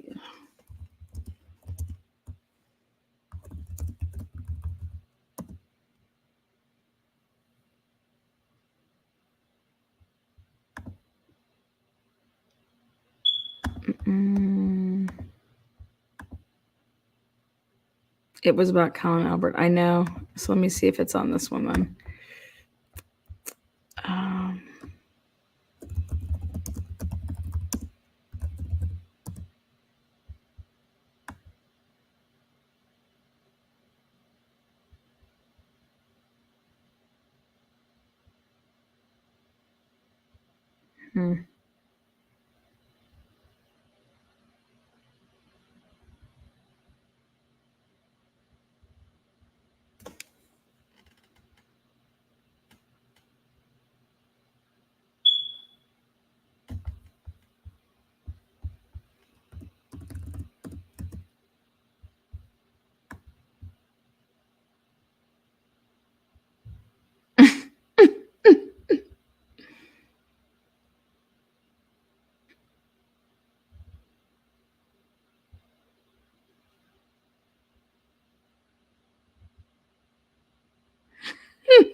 Troy part 125 according to Dylan.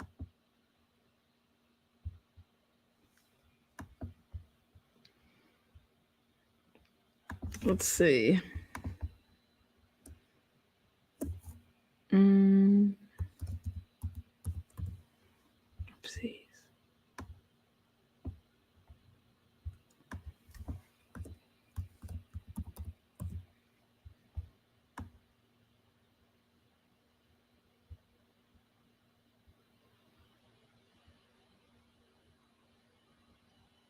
Is it called like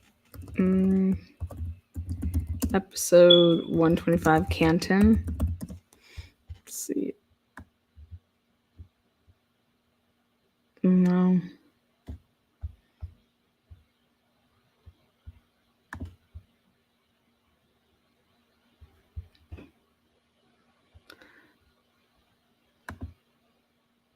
Well, I was trying to find it.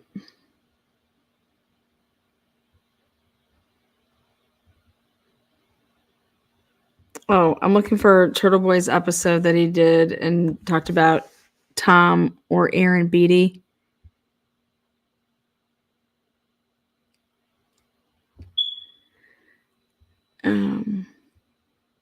If anybody knows that episode.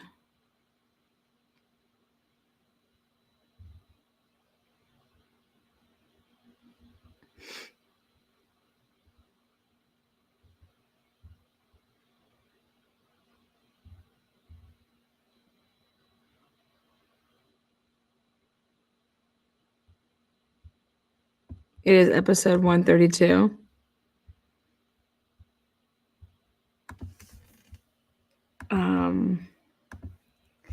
Is it underneath the playlist? It's in like a playlist of like, let's see.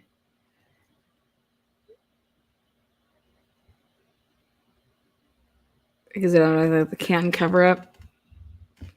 Okay, maybe it's into this with 132 episodes. Fuck.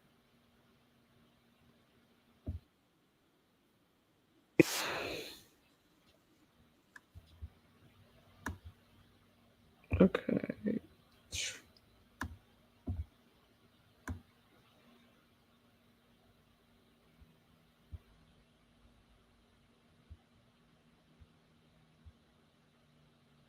Ooh.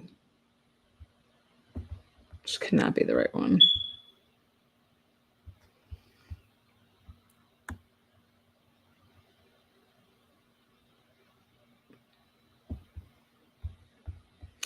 How about this? How about if anybody has it? This is my email.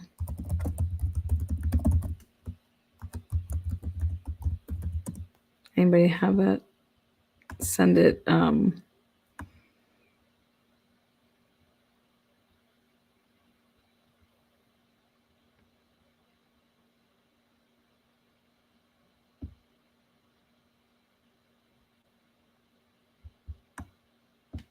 I put it in there. I couldn't, when I spelled that, I couldn't find it.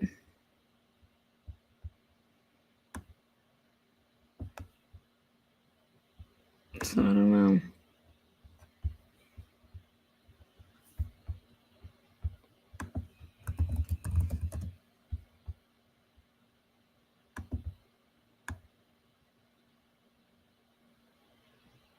I got Karen reads Jennifer McCabe 911 call voicemail recording.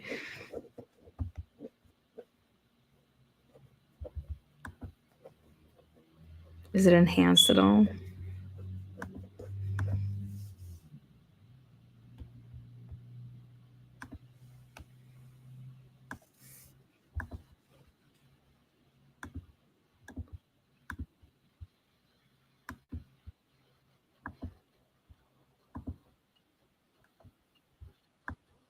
Very close here before get mapped. There's a man passed out in the snow.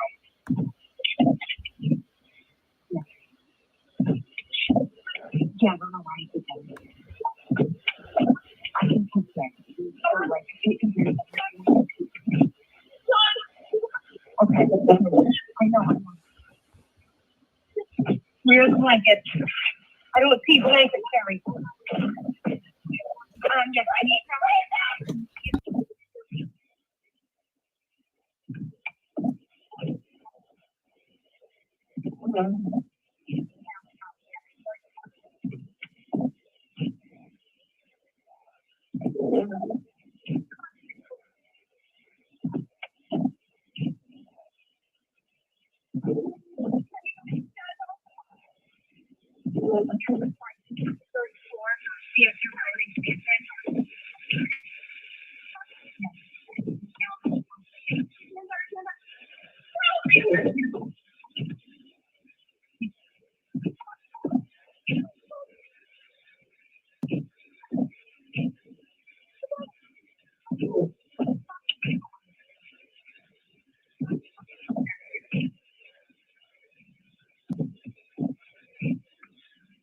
John is 46 years old.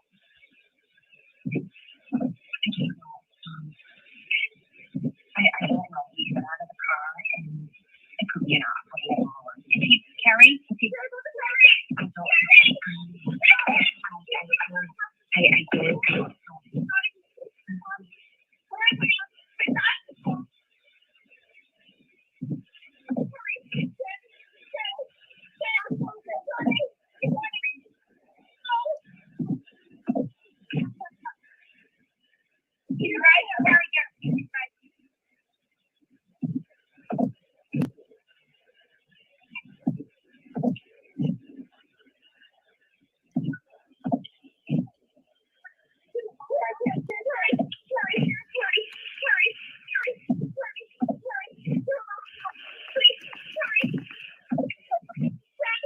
I know I'm on the phone with Andrew. I know, honey, I know.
All right, guys. Let's see. Canton is going to be broke after this, and we'll have lots of job openings in law enforcement.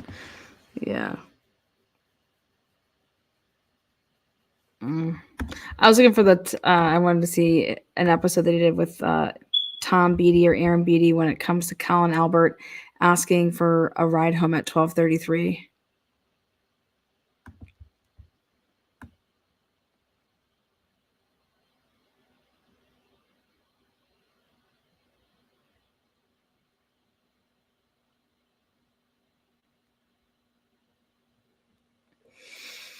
So I just I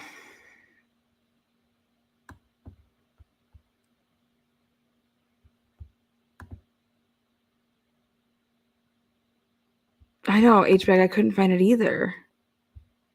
I wonder if he took it down because of the court, like because of the trial. Stop tipping off these people.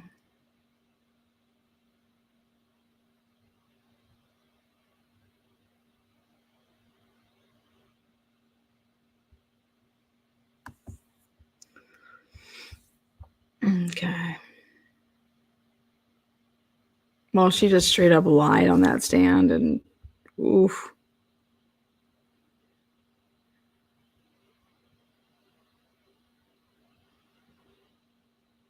Yeah, super sad. All right, guys. Gotta go, but we had to see what Lana come up with because she is good. Yep, there you go. I pretty much nailed it. She's lying. She's definitely lying, and they're trying to get in front of data. They're trying to get in front of phone data, but she can't. You know what I mean? She can't get in front of it all. In that video that shows that there's no tail light, that they didn't go huddle around no tail light. That's gonna be huge. So, all right, guys, enjoy the rest of your weekend. If I don't do another live update, we'll be back here on Tuesday for the trial. So, Tom Beatty is a Canton resident whose daughter was friends with Colin Albert. His daughter received a phone call from Colin at 12:33 a.m. the night John O'Keefe was murdered. When she called him back, he said that, what? Forget it. He had a ride.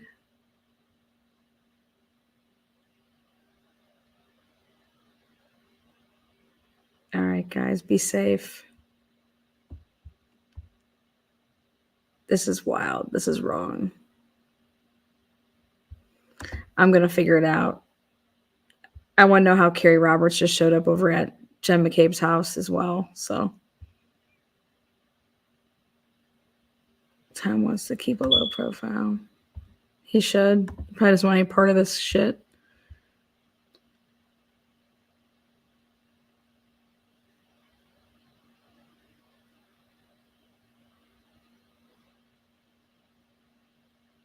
Wait, what was that?